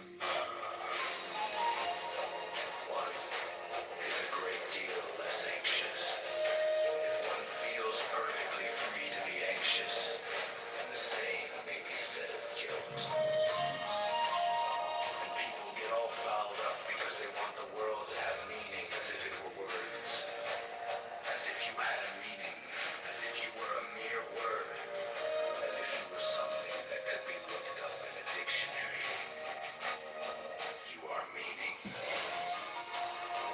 How is it possible that a being with such sensitive jewels as the eyes, such enchanted musical instruments as the ears, and such fabulous arabesque of nerves as the brain can experience itself anything less than a god? A priest once quoted to me the Roman saying that religion is dead when the priests laugh at each other across the altar. I always laugh at the altar. Be it Christian, Hindu, or Buddhist, because real religion is the transformation of anxiety into laughter. The world is filled with love play, from animal lust to sublime compassion.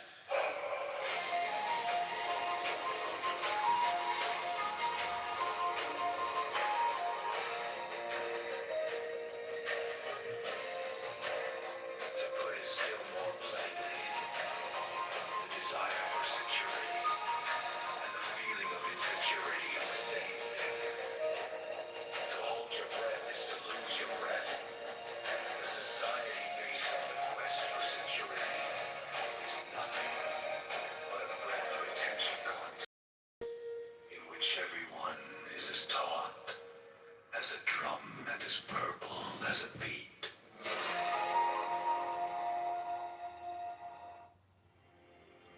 We do not come into this world.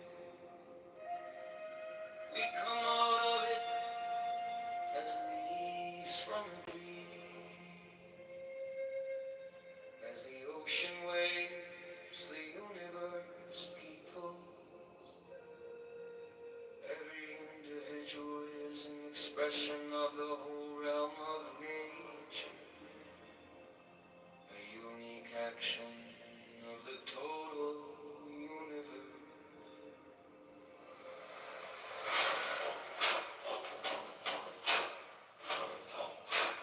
If you say that getting the money is the most important thing, you'll spend your life completely wasting your time.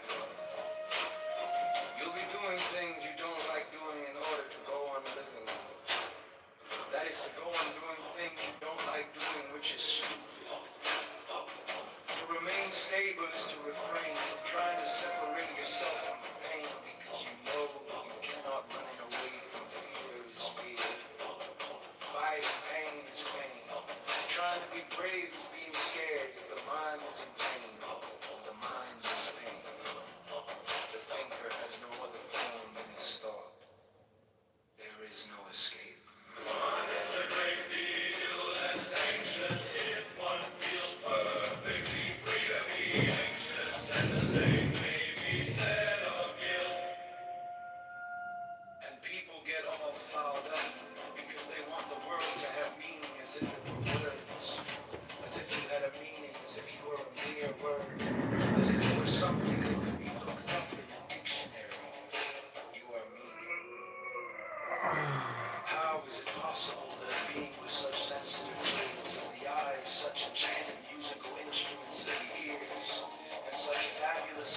task of nerves as the brain can experience itself anything less than a god. A priest once quoted to me the Roman saying that a religion is dead when the priests laugh at each other across the altar. I always laugh at the altar, be it Christian, Hindu, or Buddhist, because real religion is the transformation of anxiety into laughter. The world is filled with love play, from animal lust to sublime compassion.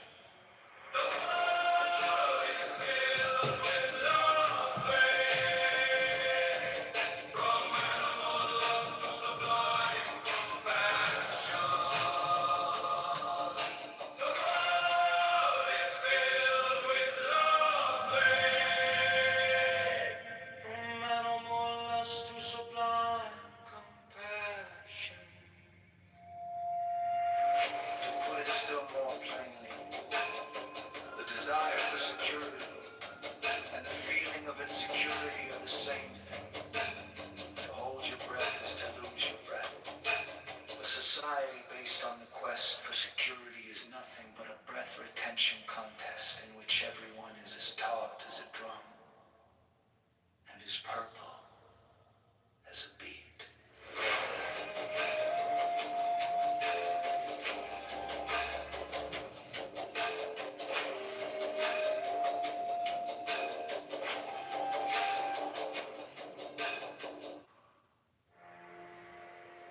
Not come into this world. We come out of it as leaves from a tree. As the ocean waves, the universe peoples. Every individual is an expression of the whole realm of nature, a unique action of the total universe.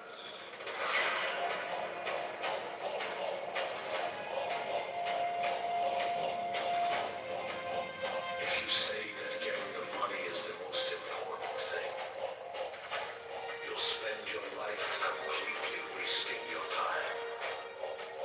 You'll be doing things you don't like doing in order to go on living. That is to go on doing things you don't like doing, which is stupid.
most important thing.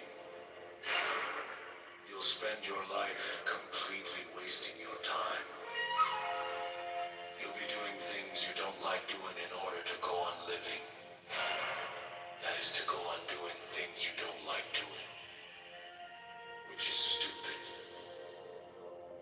To remain stable is to refrain from trying to separate yourself from a pain, because you know that you cannot run away from fear is fear. Fighting pain is pain. Trying to be brave is being scared. If the mind is in pain, the mind is pain. The thinker has no other form than his thought. There is no escape. One is a great deal less anxious if one feels perfectly free to be anxious. And the same may be said of guilt. And people get all fouled up because they want the world to have meaning, as if it were words, as if you had a meaning, as if you were a mere word, as if you were something that could be looked up in a dictionary. You are meaning. How is it possible that a being with such sensitive jewels as the eyes, such enchanted musical instruments as the ears, and such fabulous arabesque of nerves as the brain can experience itself anything less than a god? A priest once quoted to me the Roman saying that a religion is dead when the priests laugh at each other across the altar. I always laugh at the altar, be it Christian, Hindu, or Buddhist, because real religion is the transformation of anxiety into laughter. The world is filled with love play, from animal lust to sublime compassion.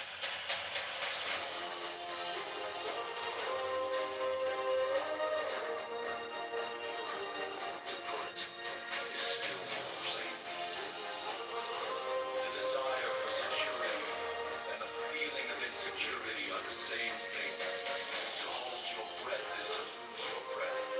A society based on the quest for security is nothing but a breath retention contest in which everyone is as taut as a drum and as purple as a beat.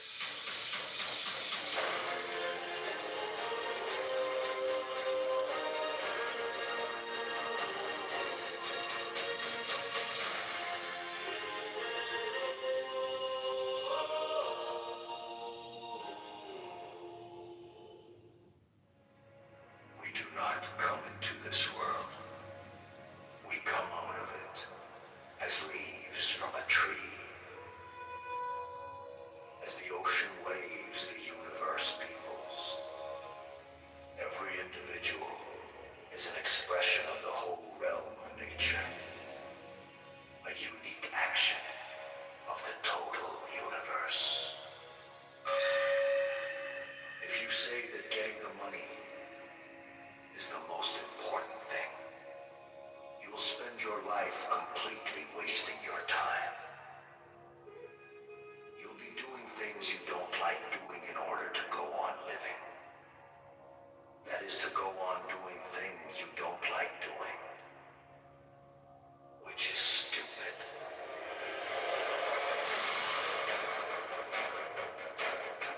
To remain stable is to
such fabulous arabesque of nerves as the brain can experience itself. Anything less than a god. A priest once quoted to me the Romans saying that religion is dead when the priests laugh at each other across the altar. I always laugh at the altar, be it Christian, Hindu, or Buddhist, because real religion is the transformation of anxiety into laughter. The world is filled with lovely, from animal lust to sublime compassion. To put it still more plainly, the desire for security and the feeling of insecurity are the same thing. To hold your breath is to lose your breath. A society based on the quest for security is nothing but a breath retention contest in which everyone is as taut as a drum and as purple as a beet.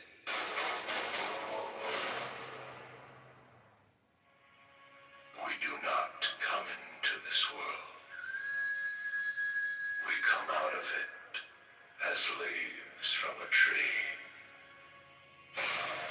As the ocean waves, the universe peoples. Every individual is an expression of the whole realm of nature. A unique action of the total universe.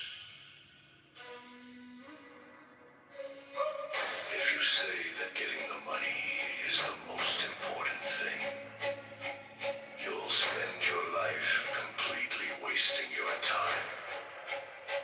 You'll be doing things you don't like doing in order to go on living.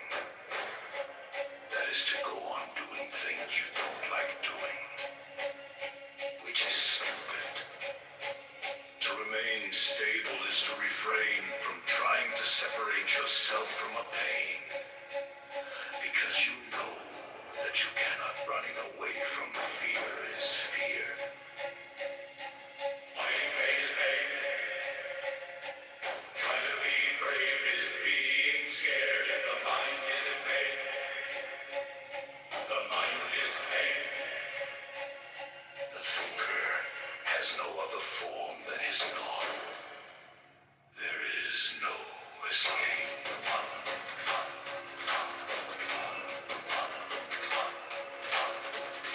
One is a great deal less anxious. If one feels perfectly free to be anxious, and the same may be said of guilt. And people get all fouled up because they want the world to have meaning. As if it were words. As if you had a meaning. As if you were a mere word. As if you were something that could be looked up in a dictionary. You are meaning. How is it possible that a being with such sensitive jewels as the eyes, such enchanted music or instruments as the ears, and such fabulous arabesque of nerves as the brain can experience itself, anything less than a god? A priest once quoted to me the Romans saying that a religion is dead when the priests laugh at each other across the altar. I always laugh at the altar, be it Christian, Hindu, or Buddhist, because real religion is the transformation of anxiety into laughter. The world is filled with love play, from animal lust to sublime compassion. To put it still more plainly, the desire for security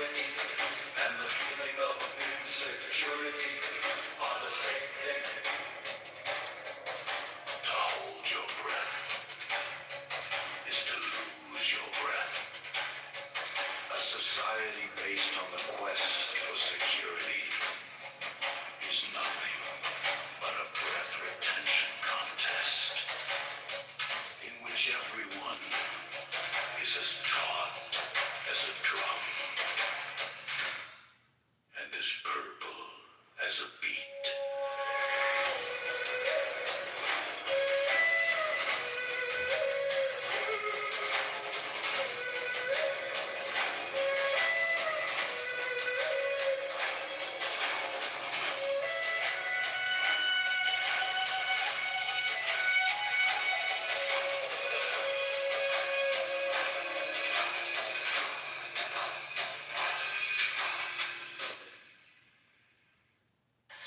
Trying to find yourself is like trying to buy your own teeth. The menu is not the meal. Muddy water is best cleared by leaving it alone. You don't look out there for God, something in the sky. You look in you. To have faith is to trust yourself to the water. When you swim, you don't grab hold of the water. Because if you do, you will sink and drown. Instead you relax and float.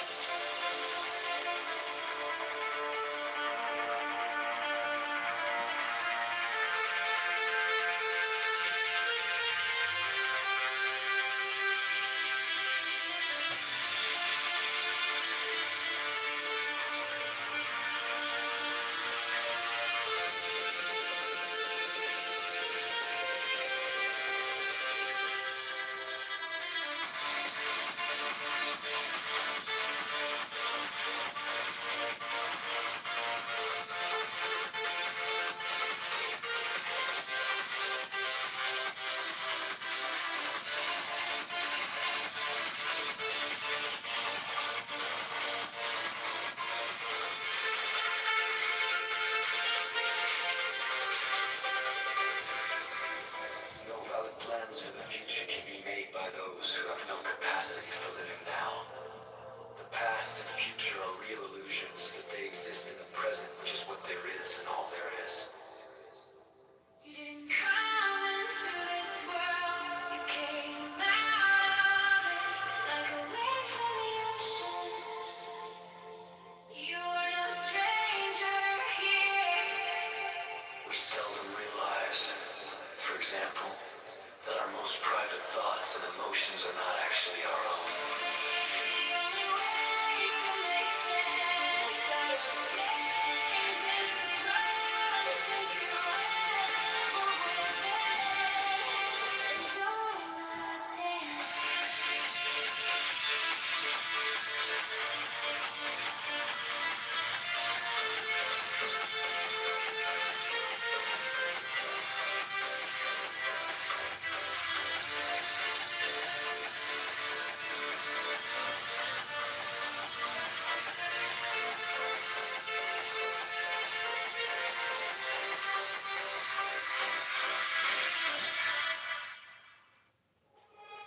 Trying to define yourself is like trying to bite your own teeth. The menu is not the meal. Muddy water is best cleared by leaving it alone. You don't look out there for God. Something in the sky, you look in you. To have faith is to trust yourself to the water. When you swim, you don't grab hold of the water. Because if you do, you will sink and drown. Instead, you relax and float. No valid plans for the future can be made by those who have no capacity for living now.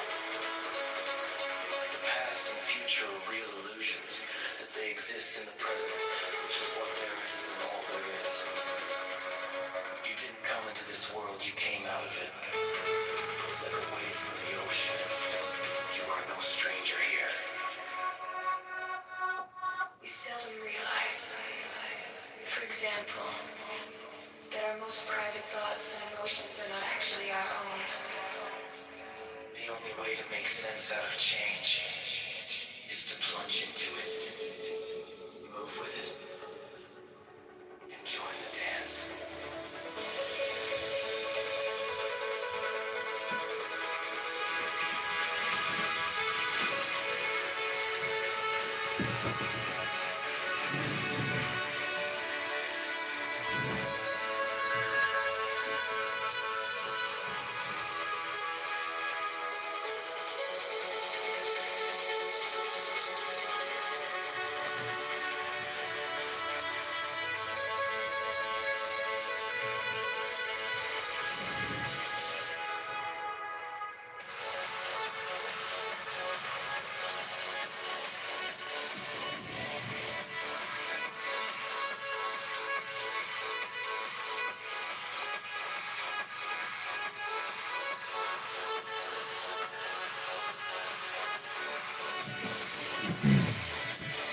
Trying to define yourself is like trying to bite your own teeth. The menu is not the meal. Muddy water is best cleared by leaving it alone. You don't look out there for God, something in the sky. You look in you. To have faith is to trust yourself to the water. When you swim, you don't grab hold of the water. Because if you do, you will sink and drown. Instead, you relax and float. No valid plans for the future can be made by those who have no capacity for living now. The past and future are real illusions that they exist in the present, which is what there is and all there is. You didn't come into this world. You came out of it like a wave from the ocean. You are no stranger here. We seldom realize, for example, that our most private thoughts and emotions are not actually our own. The only way to make sense out of change is to plunge into it, move with it, and join the dance.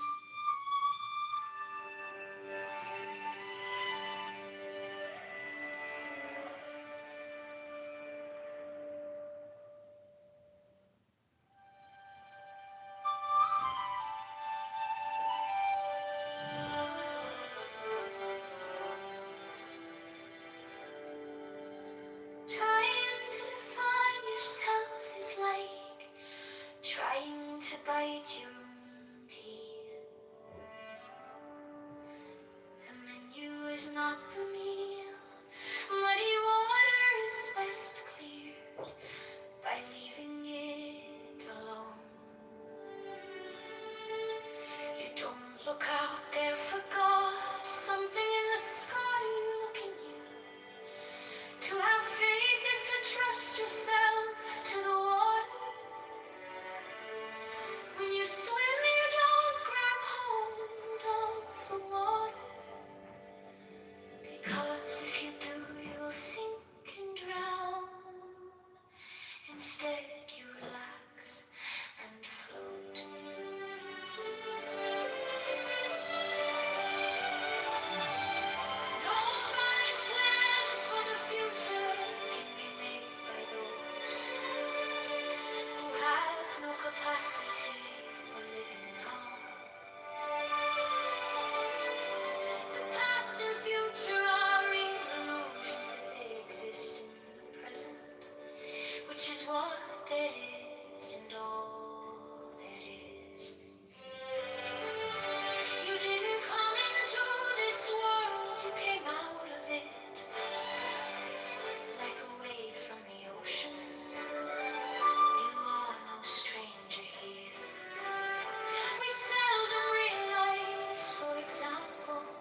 like trying to bite your own teeth.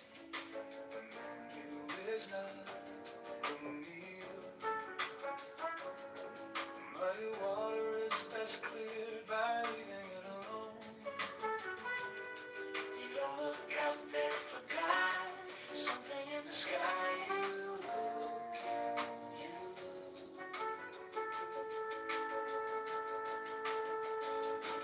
To have faith is to trust yourself to the water.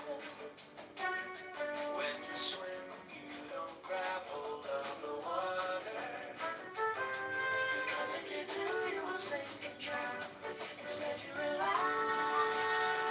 and flow. No valid plans for the future can be made by those who have no capacity for living now. The past and future are illusions, that they exist in the present, which is what there is and all there is. You didn't come into this world, you came out of it like a wave from the ocean. You are no stranger here. We still don't realize, for example, that our most private thoughts and emotions are not actually our own. The only way to make sense out of change is to plunge into it, move with it, and join the dance.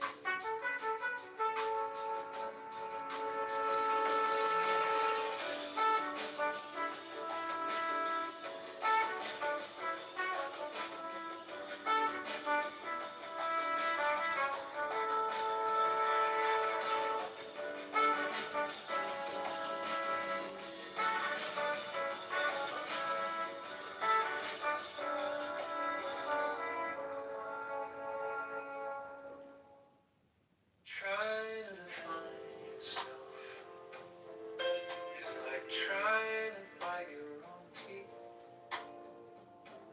The menu is not the meal.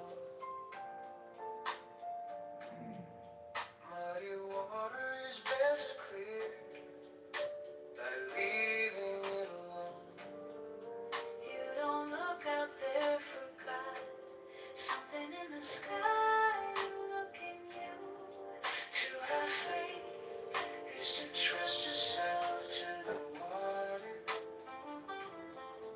When you swim, you don't grab hold of the water. Because if you do, you will sink and drown. Instead, you relax and flow.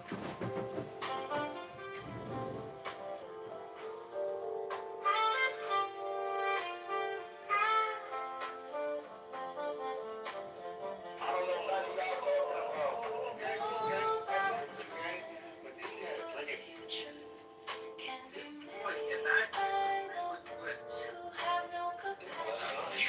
There's nothing unusual about being able to see the tippy top of that mountain. If you work out the details from the top of the mountain in Marseille, you can see you can see the surface of the earth about 45 miles away. That means that the remaining distance to Mount Canigou is about 115 miles, something like that. And at a distance of 115 miles, you only shield about 7,000 or 8,000. I think I could go through the calculation again, but you're seeing there exactly what you'd expect. You're seeing the top 2,000 feet approximately of a 10,000 foot mountain. That's what you're seeing in that picture.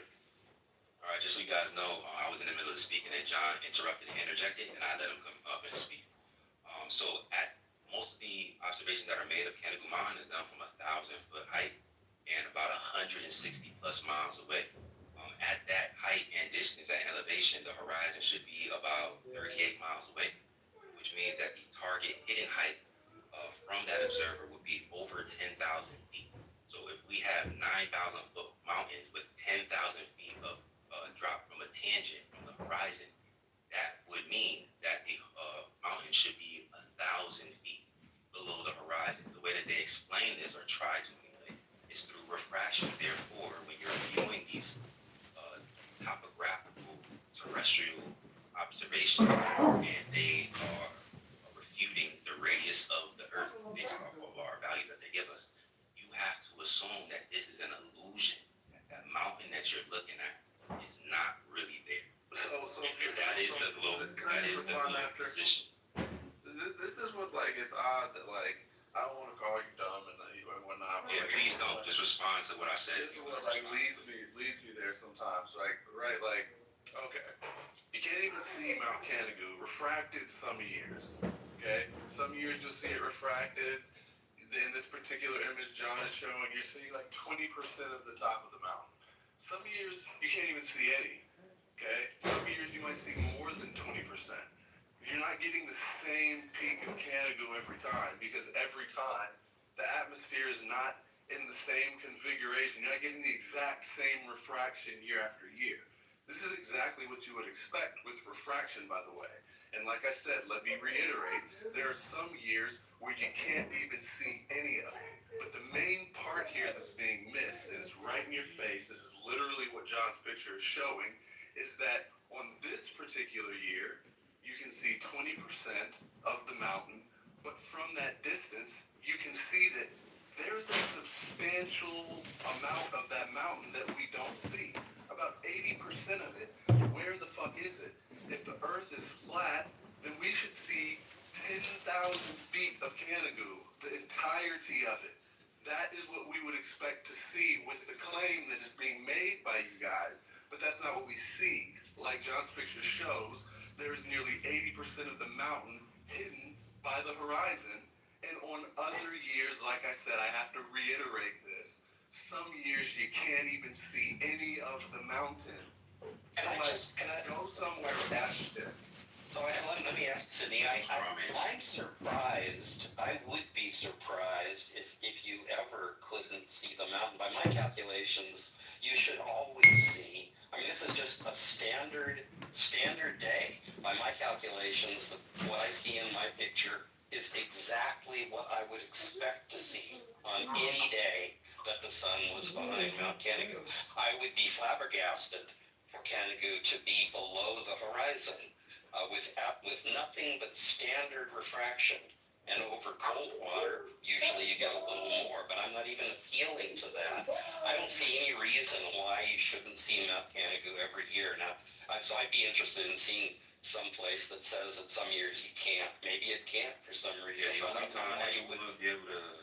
So I'm just going over, and I Wait. You already had your time to speak. I'm not responding now. He was directly addressing something that I said. Yeah, if you have problematic. I just want to respond really quick. Yeah. I may have misspoke. What they're saying is that some years, like you can't see a mirage because of haze and particular matter in the atmosphere and whatnot, right? But the other claim that it makes, this is just ChatGPT, is that the amount of refraction that you're seeing on any given year isn't the same. So you're going to see like a different angular elevation of the tip of the mountain one year versus another time of the year or year over year.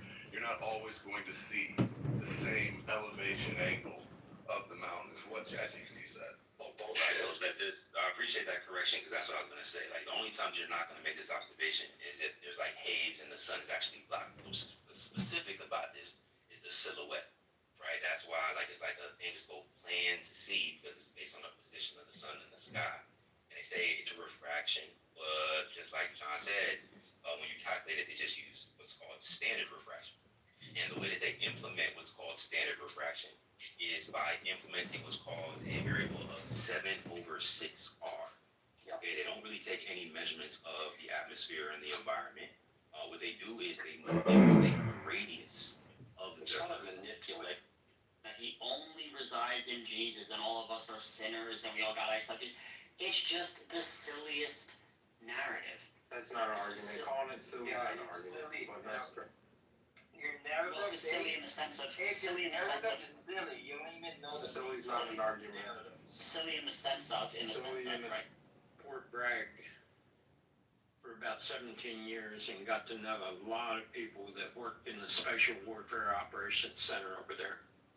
I don't know if the room's active there, but I guarantee you the room's active somewhere. One of my friends, his job was to go in that room and pick a scenario somewhere in the world and war game it out. They do this all over the world. They're constantly war gaming. And when you got a situation that's emerging like you have down in Venezuela, believe me, they war gamed this out before. They've looked at it, they've got an assessment on it, and they're probably refining it as we speak. So there's that. The idea that we don't have some kind of comprehensive plan that's been devised and it's being fine-tuned right now is just, if you believe that, you don't know anything about these special operators. But the second thing is, and I hear this all the time, and it's a misconception, I think. Well, there's a demand in the United States for these drugs that are coming in and killing everyone.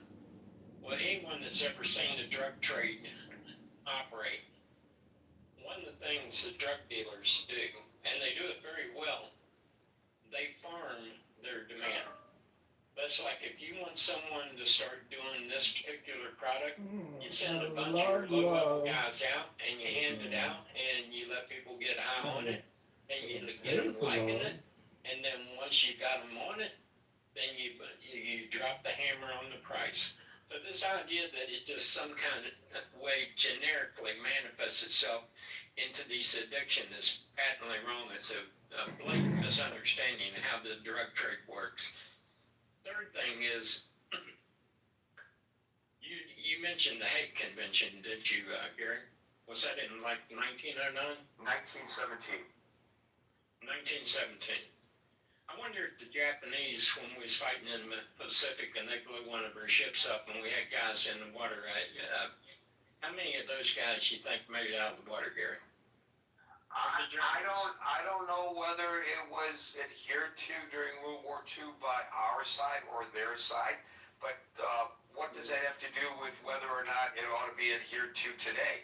So fundamentally, do you agree with what the Hague Convention says, or do you disagree with it? No, I tell you what I disagree with, because I've seen the results of it up close and personal. I disagree with ever handcuffing the military in any way, shape, or form. Go talk to some of the men that came out of Fallujah, where they sent those men door to door because they wanted to surround the city and drop some pamphlets in and say, come out or we're going to annihilate you. To a man, you'll find these guys coming out and saying, man, I'm messed up for life. Okay, if that's a price you're willing to pay on your fellow man when you send him into conflict, that he comes back carrying that burden, you need to be aware that's what you're doing. Is that a fair analogy, Steve, to the incident that we are discussing? Yeah, I think it is, because I'll tell you why. What harm what extra harm's way are we putting our Mike troops in is gonna do that regardless. launch a rescue effort for those two All I was surviving just trying to say is that people just from like that how boat? y'all hear certain Well, you things don't that know, do women you, say or don't Do you know that you wouldn't be putting them in some kind of harm's way? Do y'all you say, know yeah, that there you don't need could no be woman like that. another vessel? And I Do feel you like know if that there the man could be can't listen to his woman, possibly small especially submarines operating those waters waiting for an American to drop in? Do we know that? Of course we don't. We don't know. You're throwing in what ifs on things that you're right. Well, we don't know. When a man's life's on the line, you better what if. So you believe not go in. So you believe that the order to kill those two crew members that were hanging onto the debris of the demolished boat was a proper action by our U.S. military? I'm not familiar with all the details that you're describing, but I'll tell you what I do believe, because I've seen it on the faces of men that's been put into combat, that's been handcuffed by stuff But we're not talking about Fallujah right now. We can have an argument about. You're talking about military action, We're Gary. not You're talking about potentially putting men in harm's way. I think we could have, at some point, a discussion about the rules of engagement in the Iraq War and whether the Iraq War and whether that was an appropriate rule of engagement to have. But that's not what we're discussing here. I think what we're discussing is military action, and we're discussing putting men in harm's way when it's not necessary. That's what we're discussing. Okay, so I'm simply asking you, and you've neglected to answer it. I think I know your answer by what you're saying, but I don't want to make the assumption. Are you saying that it was proper for them to kill those guys after the boat was blown up? If it was determined they was doing what they was doing, that the first strike was proper, the second strike was too. Because what you're doing, and what no one's willing to acknowledge is, when you engage in military action, any event that takes place, men are put at potential harm. And the question you have to ask yourself, at what point do you say it's okay to put them at risk, and for what reason? And do you really believe that that's the reason they killed those other two guys? So it's not. Well, I don't know. I don't know. Like I say, I'm a little vague on this situation, so I'm not dealing with all the facts here. As a general principle is what I'm talking about. Anytime you engage, and look, these guys running these boats, I've heard people say, well, they could be fishermen. We got satellites on this place. We know where the operations are coming from. They probably even got pictures of these guys loading cocaine or whatever dope they're putting on those boats at the port. To think that we don't know what's in these boats is asinine. And I'm going to tell you what, I never hear people talking about these guys engaged in this. Why don't you go bury one of your own that's died from this stuff? Because these guys are bringing this dope into the country. I had to stand beside my sister as she dropped her daughter into a grave because of this. Go stand there and see how much empathy you have for these guys on this boat that may be carrying something that could end up killing thousands of people. So evidently, when he jumped on that boat and he engaged in this type of activity, all the death and mayhem and destruction we see in the United States, he didn't have too much care for that, did he? Probably didn't cross his mind. 10 or 50 of them died because of this thing that I'm doing? Oh, well. But we're supposed to have some kind of indignation that people that's bringing dope into the United States that's going to kill Americans, that because they got taken out in a boat strike, that somehow we're the bad guy? Everybody that thinks that ought to go stand beside a grave as someone's child's being dropped into that grave. Stand there and then ask yourself that question then. Yeah, that's what I think. Is it possible in your mind? Is it possible in your mind, Steve, that a person could be empathetic to the plight of your family and what your sister went through, and also be concerned about the manner in which this is being prosecuted by the government? Is it absolute that you have to take one of those points or the other? It may be, Gary, but I'm going to tell you what, I guarantee you there was not one person involved in the drug trade, because I've known these characters from the younger part of my life. There's not one guy that would care two hoots about a kid being dropped into a grave. They probably said we're not talking about their perspective. Oh, yeah, we are.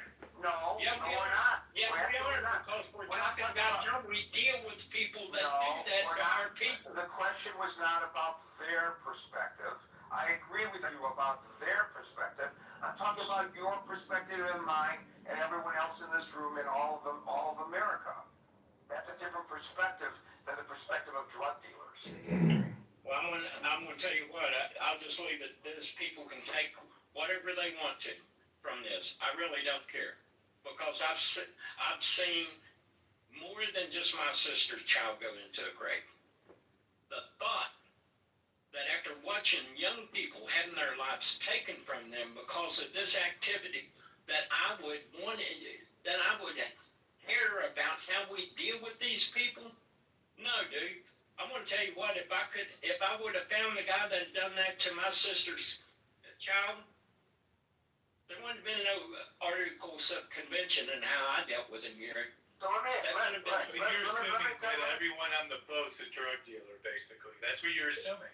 Howard, do you think, honestly, Howard, do you think that we do not have enough intelligence to see where those drugs are coming from? Okay, and actually, so if we do, then how come that's not being shared with other members of Congress, like on the House Services Committee and in the Senate and with the House of Representatives? Why is it so secretive? How do we know? Well, I don't know. If there's cause, there's cause. But where's the proof? Where's the case being made? And where's the confidence that the people in charge are making the right decision?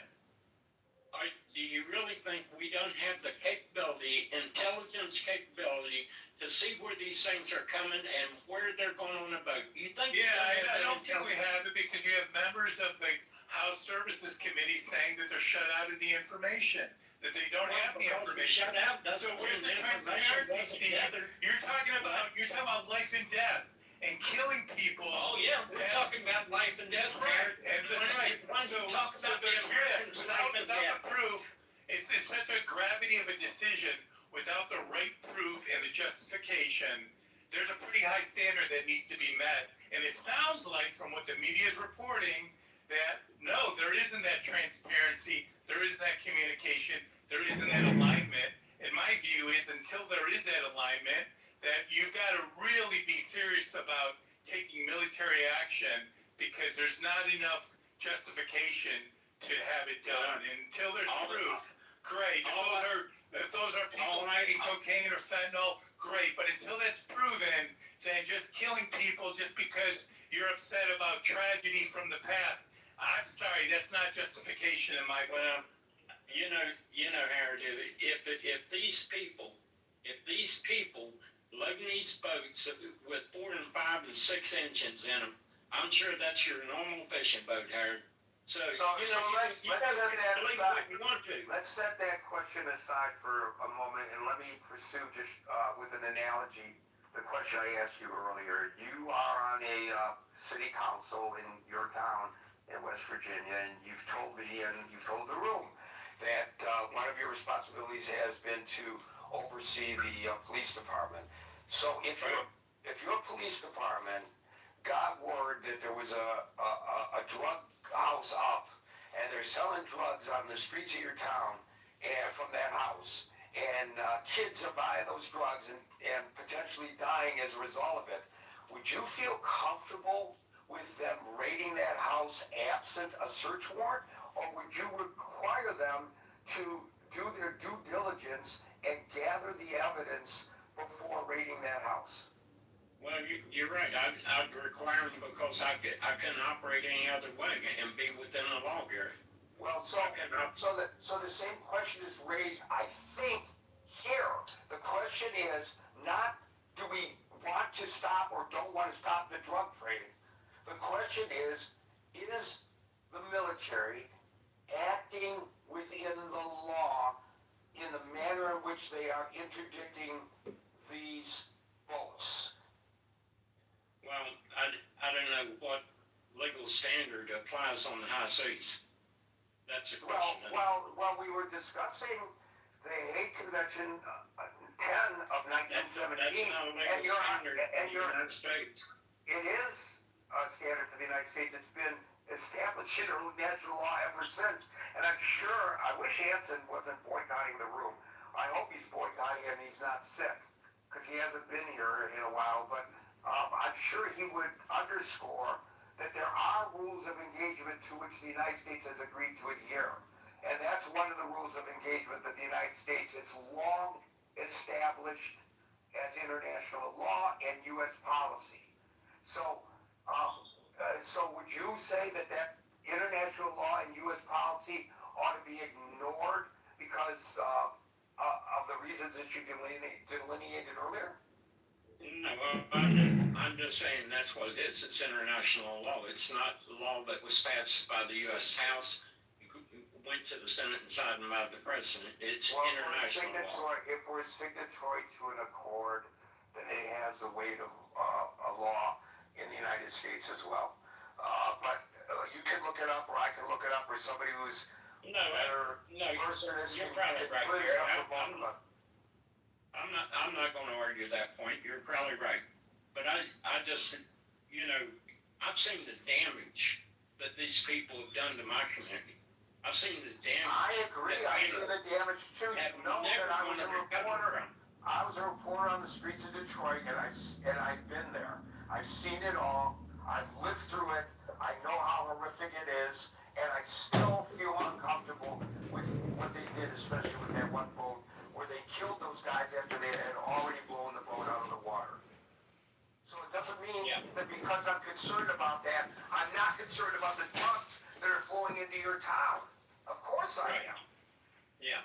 They're not mutually exclusive. Well, I could be too emotional on this point, Gary, because I'm tied too closely with horrific results. So maybe my thinking's clouded a bit here. And it's important for you to articulate your concerns and for us to hear that articulation. Thank you, Steve. You're welcome. We'll go from Steve Wine to Steve Appel. And Brent fell off, but he came back in, so we'll go after Steve to Brent. Steve. Gary, thank you for holding space. Hello, everybody. Gary, I grew up on a fishing boat before I was a teenager. Again, a teenager. And I can tell you with 100% certainty that any captain of a boat, be it a 15-foot fishing boat or a 1,000-foot warship, is required to help a shipwrecked crew, a drowning person, as long as it does not place their own vessel, crew, or passengers in danger. This is a legal obligation that includes rendering all practical and necessary aid, and if unable to provide the aid directly, required to call for assistance to the authorities, such as the Coast Guard. This is a fact. It's undisputed. Now, under the Geneva Convention and international humanitarian law, a combatant who is incapacitated, surrenders, or otherwise unable to fight, i.e. a blown-up boat, and they're only being able to tread water because they've got shipwrecks that they're holding on to, must be treated humanely. This includes shipwrecked, drowning enemy personnel who have the same protections as the wounded and sick. This applies on land or at sea or in any type of rescue efforts. There's a huge difference, Gary, between driving on the freeway and seeing a car crash and just driving by versus if you're in a boat, again, a 20-foot fishing boat or a 1,000-foot warship, and you see people that are in the water and arguably are going to be drowned. When you're driving on the freeway, there's no obligation for you to stop and help. But if you're the captain of a ship, and by the way, again, it's the last time I'll say this, 20, 30-foot sport fishing vessel, or 1,000-foot warship, you have an obligation by law to help, at the least to call for assistance, and as long as it doesn't put you in danger, arguably to get those people out of the water. And if you've ever been the captain of a ship, or if you've ever been in the water, you know exactly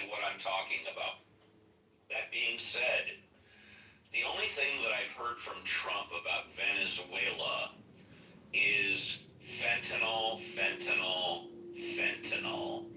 And Gary, I don't buy it. I don't buy it at all.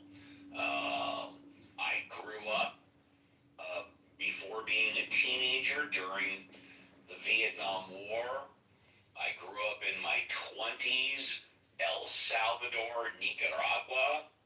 I grew up later on in regards to Afghanistan, the Iran, the Iraq war.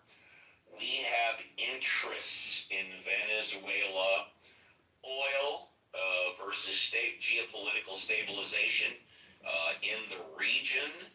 And I think that this fentanyl is just an excuse. That's my humble opinion. But I can tell you for a 100% certainty, if you've bombed... You go outside as a grown man and listen to other grown men, but you can't listen to your wife that's in the house. That's an op-ass nigga, and you don't deserve him. I'm just saying, anybody got perfect nothing. I'm not going down with no shit. If you know, we sitting here having a conversation, and you're going to do the opposite of what I say just to be a contrarian, no, sir. By the actual physical curvature of the earth, which doesn't start until 2,600 feet away. So they... Well, I'm going to tell you right here. So I'm going to... You gotta put... We're gonna get rid of it over. Because that's not where we were at in that time in history. Yeah, can I add something to this? So what I would say is, number one, the New Testament, Paul did say, Paul did actually say that if you could be free, that you should be free. Now, it was practically impossible to just completely outlaw slavery back in the time because of the way the economics worked back then. So even if God were to come and say, hey, just no more slavery.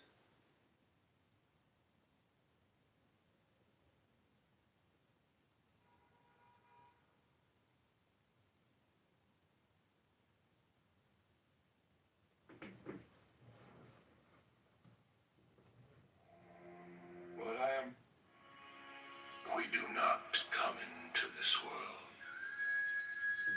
We come out of it as leaves from a tree. As the ocean waves, the universe peoples. Every individual is an expression of the whole realm of nature. A unique action of the total universe.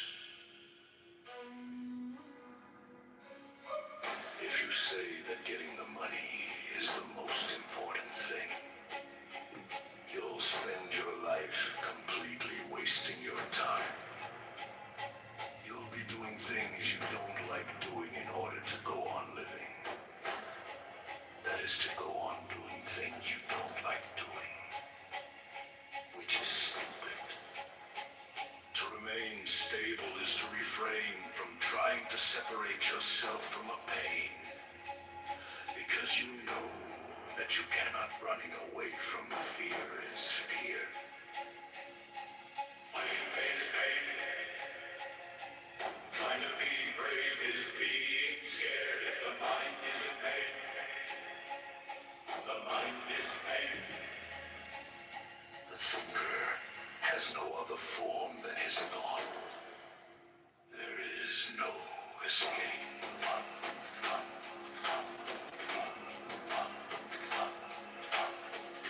One is a great deal less anxious.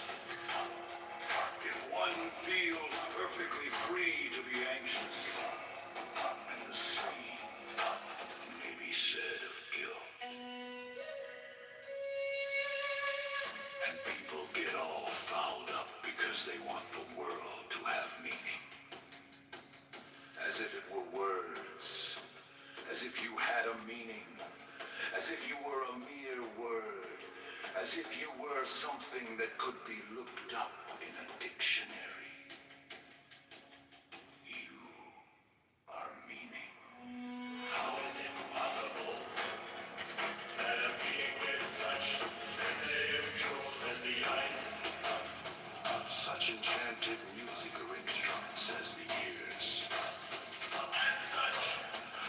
nervous are a best of nerves, as the brain can experience itself anything less than a god.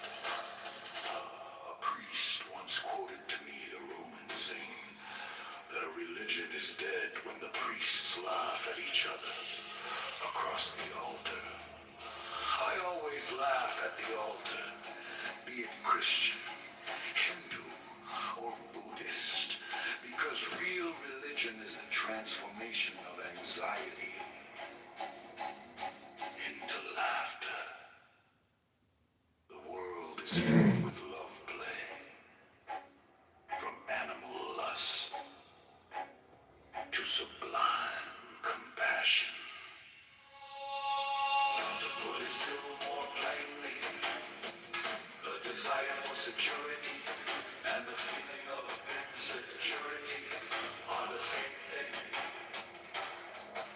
To hold your breath is to lose your breath.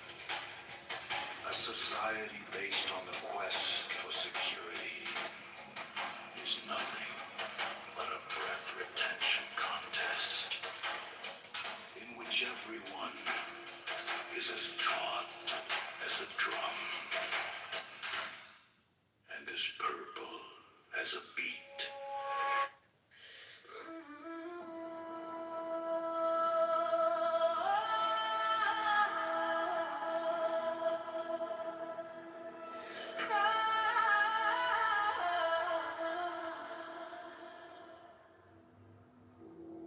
Man has a right to live by his own law, to live in the way that he wills to do, to work as he will, to play as he will, to rest as he will, to die when and how he will.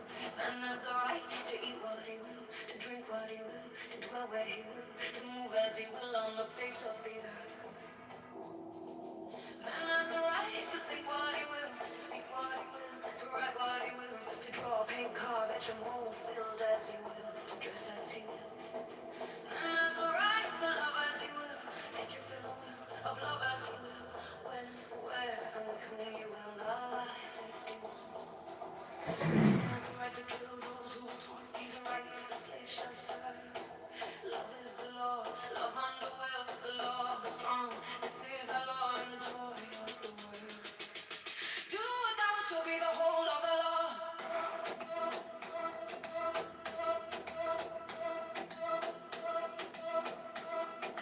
Do what thou wilt shall be the whole of the law.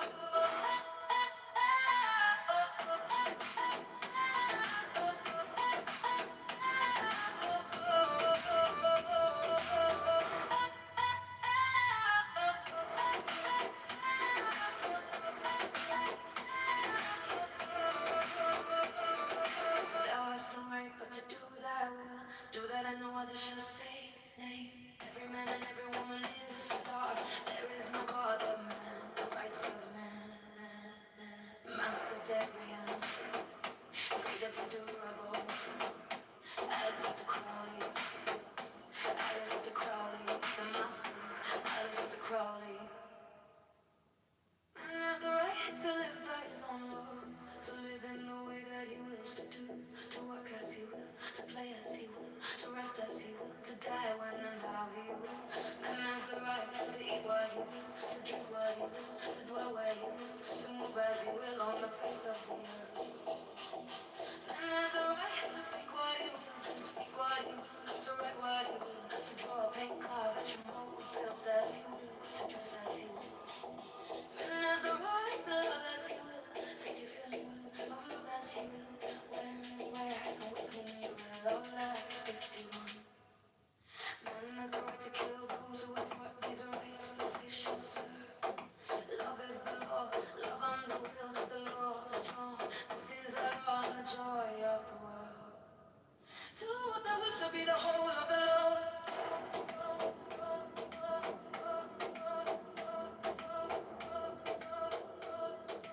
Do what thou wilt shall be the whole of the law.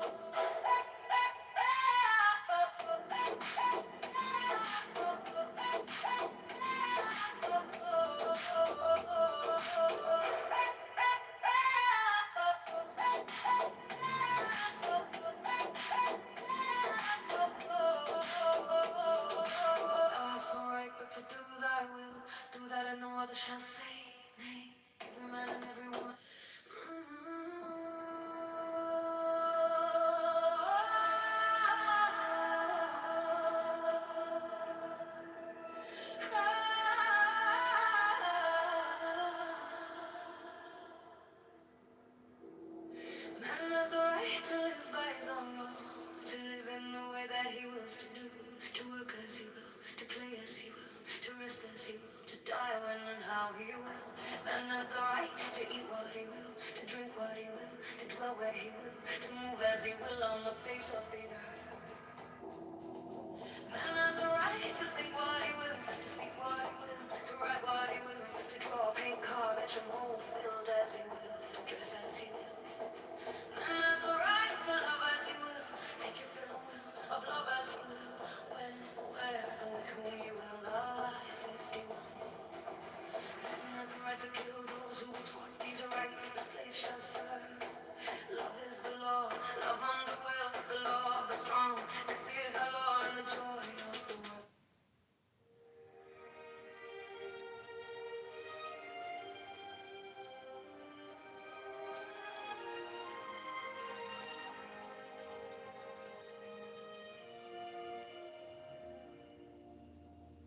Man has the right to live by his own law, to live in the way that he wills to do, to work as he will, to play as he will, to rest as he will, to die when and how he will. Man has the right to eat what he will, to drink what he will, to dwell where he will, to move as he will on the face of the earth. Man has the right to think what he will, to speak what he will, to write what he will, to draw, paint, carve, etch, mold, build as he will, to dress as he will. Man has the right to love as he will, take a will and will of love as he will, when, where, and with whom he will. Man has the right to kill those who would thwart these rights. The slave shall serve. Love is the law, love under will. The law of the strong. This is our law and the joy of the world. Do what thou wilt shall be the whole of the law. Thou hast no right but to do thy will. Do that and no other shall say nay. Every man and every woman is a star. There is no God but man. The rights of man. Master Therion. Freda Puderon. Alistair Crowley. The Master Alistair Crowley. Man has a right to live by his own law, to live in the way that he wills to work as he will, to play as he will, to rest as he will, to die when and how he will. To drink what he will, to dwell where he will, to move as he will on the face of the earth. Man has the right to think what he will, to speak what he will, to write what he will, to draw, paint, carve, etch, mold, build as he will, to dress as he will. Man has the right to love as he will, take a will and will of love as he will, when, where, and with whom he will. Man has the right to kill those who would thwart these rights. The slave shall serve. Love is the law, love under will. The law of the strong. This is our law and the joy of the world. Do what thou wilt shall be the whole of the law. Thou hast no right but to do thy will. Do that and no other shall say nay. Every man and every woman is a star. There is no God but man. The rights of man. Master Therion. Freda Puderon. Alistair Crowley. The Master Alistair Crowley. Man has the right to live by his own law, to live in the way that he wills to do, to work as he will, to play as he will, to rest as he will, to die when and how he will. To eat what he will, to drink what he will, to dwell where he will, to move as he will on the face of the earth. Man has the right to think what he will, to speak what he will, to write what he will, to draw, paint, and carve, etch, mold, build as he will, to dress as he will. Man has the right to love as he will. Take your fill and will of all as he will. When, where, and with whom ye will. Man has the right to kill those who would thwart these rights. The slave shall serve. Love is the law, love underway. Of the strong, this is our law, and the joy of the world. Do what thou wilt shall be the whole of the law. Thou hast no right but to do thy will. Do that and no other shall say nay. Every man and every woman is a star. There is no God but man. The rights of man. Mastersterian. Theta Perderable. Alistair Crowley. The master Alistair Crowley.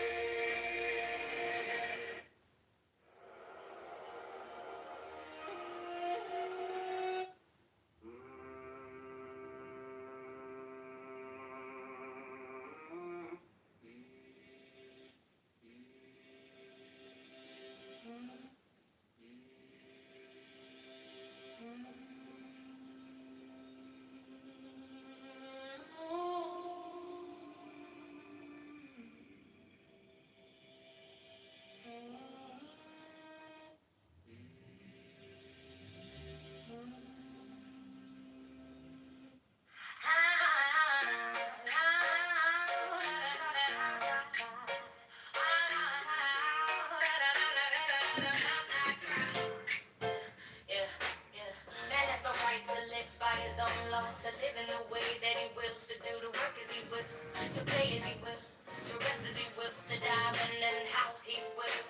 Man has the right to eat what he will, to drink what he will, to dwell where he will, to move as he will on the face of the earth. Man has the right to think what he will, to speak what he will, to write what he will, to draw, paint, carve, etch, mold, build as he will, to dress as he will. Man has the right to love as he will, take your feeling will of love as you will, when, where, and with whom you will. Man has the right to kill those who would thwart these rights. The slave shall serve.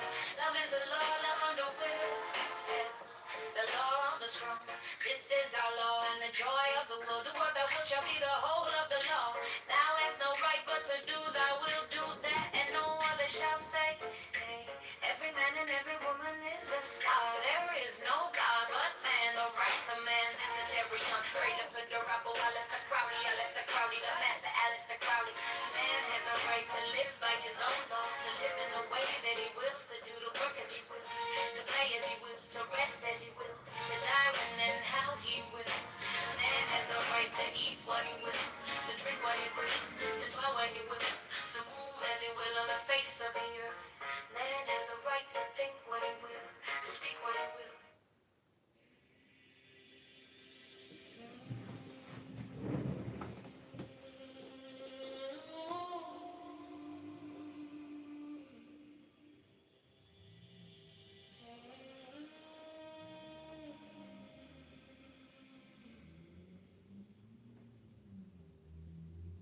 Man has the right to live by his own law, to live in the way that he wills, to work as he will. It's all right. We don't get y'all wrong tonight. No, it's all right. No, what's all right is I didn't hear none of my sisters say that the men could speak. Oh, I'm sorry, ladies. I'm sorry. I apologize. I ain't hear it clean like. Y'all think cause D Villa asked the question that y'all got it. Y'all ain't got it. Man has the right to think what he will, to speak what he will, to write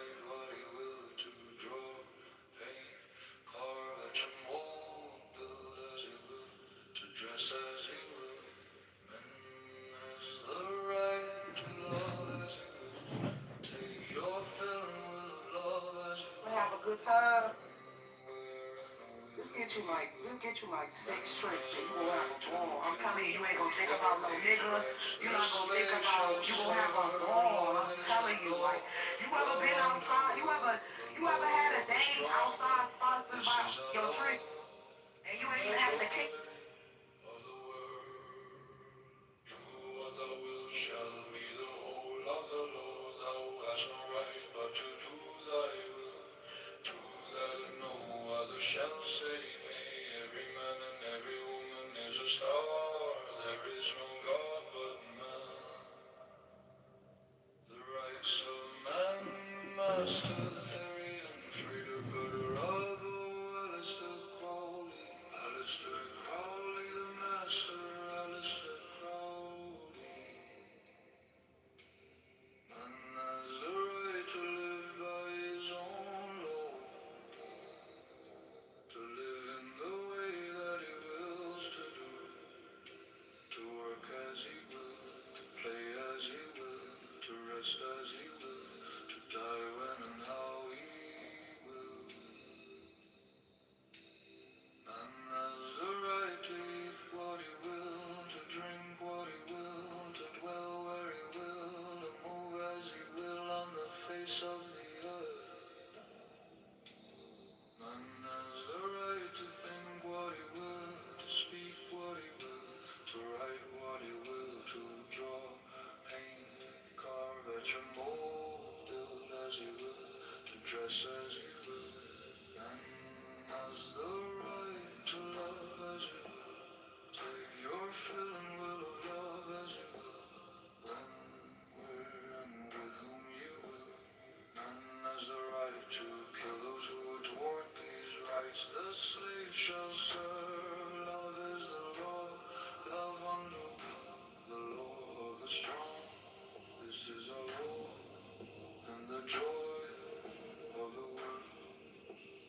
Do what thou wilt shall be the whole of the law. Thou hast no right but to do thy will. Do that and no other shall save me. Every man and every woman is a star. There is no God but man. With that, it's nothing wrong for, you know, to have someone that's really like, you know, whoop you and then they be like, whoop you not. You know what I'm saying? It's nothing wrong with that. Because I feel like the same way that I want my man to listen to me, I can listen to my man. Y'all heard me say this 1,000 times. Why would I expect my man to be a certain way with me that I can't be?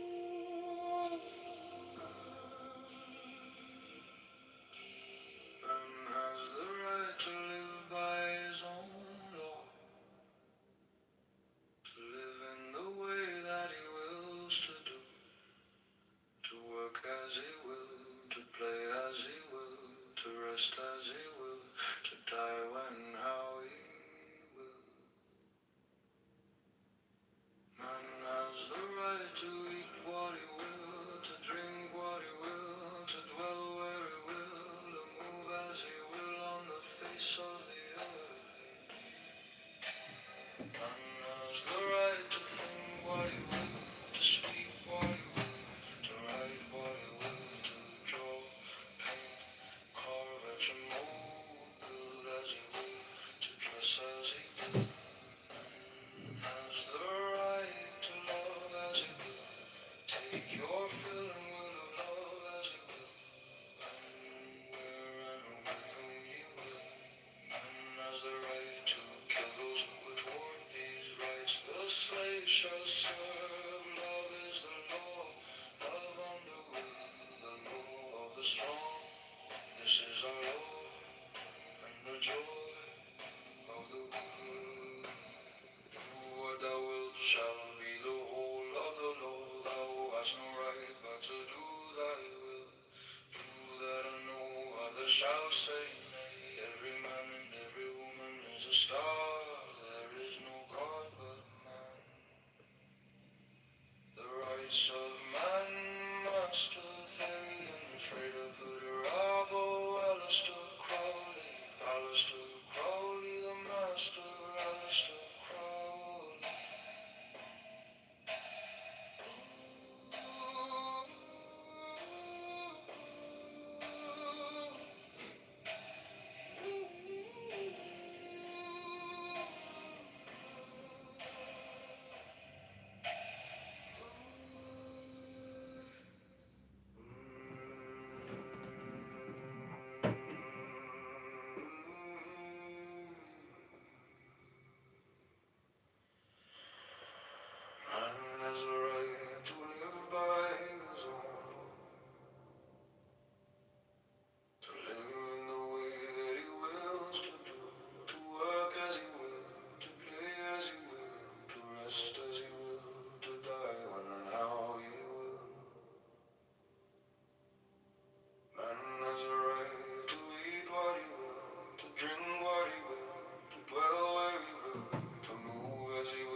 joy of the world.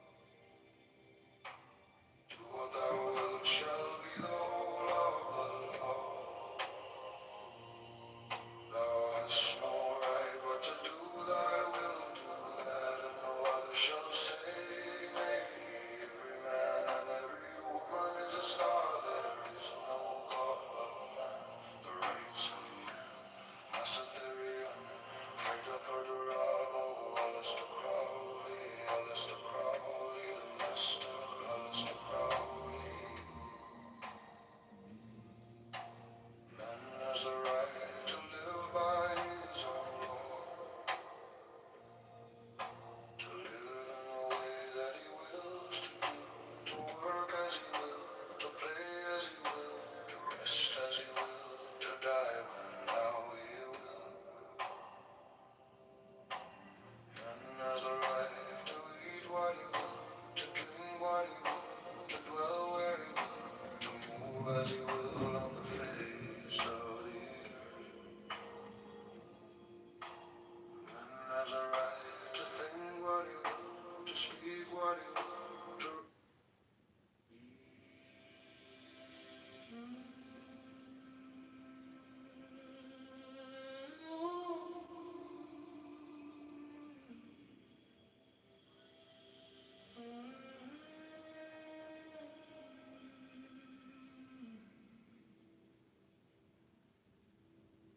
Man has the right to live by his own law, to live in the way that he wills to do, to work as he will, to play as he will, to rest as he will, to die when and how he will.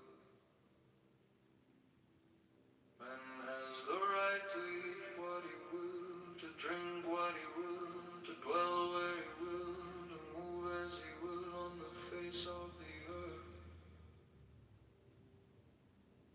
Man has the right to think what he will, to speak what he will, to write what he will, to draw, paint, carve, etch, and mold, build as he will, to dress as he will.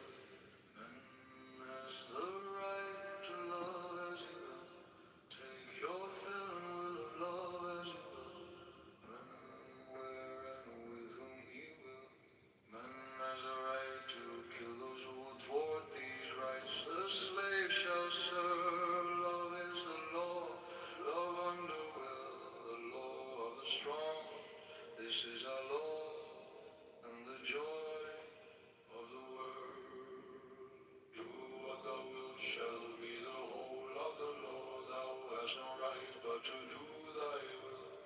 Do that and no other shall say nay. Every man and every woman is a star. There is no God but man. The rights of man, Master Therion, Freda Perdurabo, Alistair Crowley, Alistair Crowley, the Master, Alistair Crowley. Man has the right to live by his own law, to live in the way that he wills to do, to work as he will, to play as he will, to rest as he will, to die when and how he will. Man has the right to eat what he will, to drink what he will, to dwell where he will, to move as he will on the face of the earth. Man has the right to think what he will, to speak what he will, to write what he will, to draw, paint, carve, etch, and mold, build as he will, to dress as he will. Man has the right to love as he will, take your fill and will of love as he will, when, where, and with whom you will. Man has the right to kill those who would thwart these rights. The slave shall serve. Love is the law. Love under the law of the strong. This is our law and the joy of the world. Do what thou wilt shall be the whole of the law. Thou hast no right but to do thy will. Do that and no other shall say nay. Every man and every woman is a star. There is no God but man. The rights of man, Master Therian, Freda Putter, Alistair Crowley, Alistair Crowley, the Master, Alistair Crowley.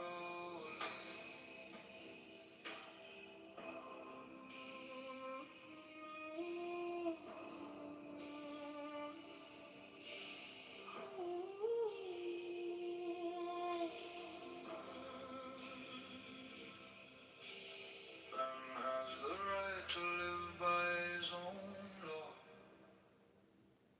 to live in the way that he wills to do, to work as he will, to play as he will, to rest as he will, to die when how he will. Man has the right to eat what he will, to drink what he will, to dwell where he will, to move as he will on the face of the earth. Man has the right to think what he will, to speak what he will, to write what he will, to draw, paint, carve, etch, and mold, build as he will, to dress as he will. Man has the right to love as he will, take your fill and will of love as he will, when, where, and with whom he will.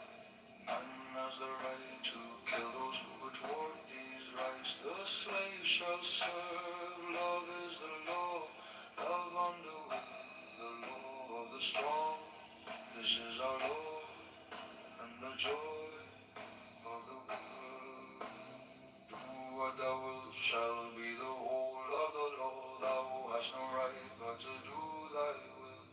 Do that and no other shall say nay. Every man and every woman is a star. There is no God but man. The rights of man, Master Therian, Freda Putter, Alistair Crowley, Alistair Crowley, the Master, Alistair Crowley.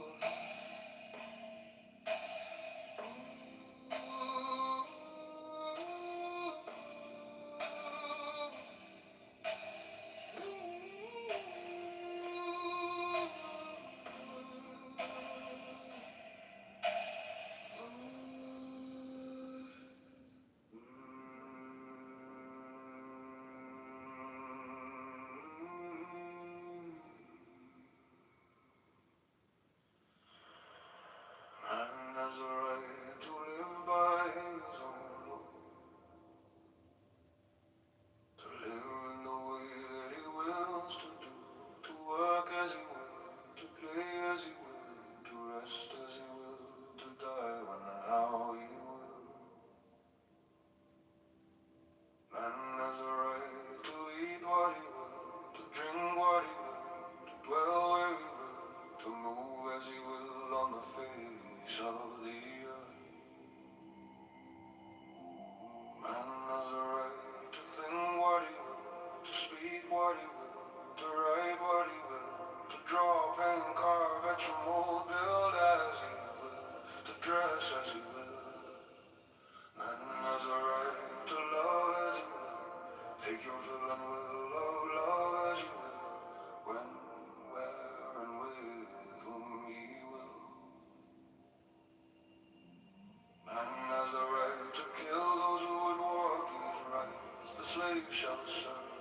Love is the law. Love under will. The law of the strong. This is our law and the joy of the world. Do what thou wilt shall be the whole of the law. Thou hast no right but to do thy will, do that, and no other shall say nay. Every man and every woman is a star, there is no God but man. The rights of man, Master Therian, Freda Putter,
has the right to live by his own law, to live in the way that he wills to do, to work as he will, to play as he will, to rest as he will, to die when and how he will.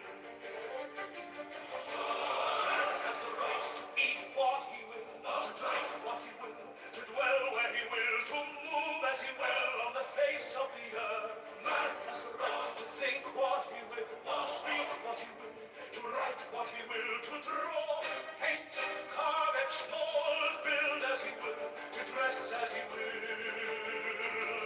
Man has the right to love as he will, take your fill and will of love as he will, when, where, and with whom he will. Man has the right to kill those who would want these rights slaves shall serve. Love is the law, love and the will. The law of the strong, this is our law and the joy of the world. Do what thou wilt shall be the whole of the law. Thou hast no right but to do thy will. Do that and no other shall say nay. Every man and every woman is a star. There is no God but man. The rights of man.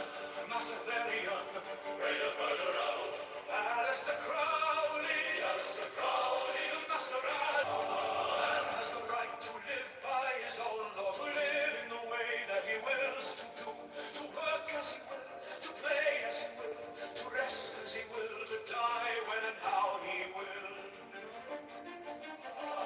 Man has the right to eat what he will, to drink what he will, to dwell where he will, to move as he will on the face of the earth. Man has the right to think what he will, to speak what he will, to write what he will, to draw, paint, carve, etch, mold, build as he will, to dress as he will.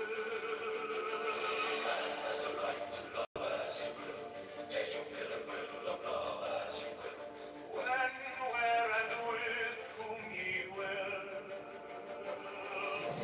Man has the right to kill those who have fought these rights slaves shall serve. Love is the law, love and the will. The law of the strong, this is our law and the joy of the world.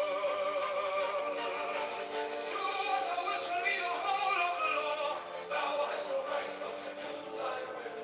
Do that and no other shall say nay. Every man and every woman is a star. There is no God but man. The rights of man. Master Therion, Freya Bergerau, Alistair Crowley, the Master Alistair Crowley.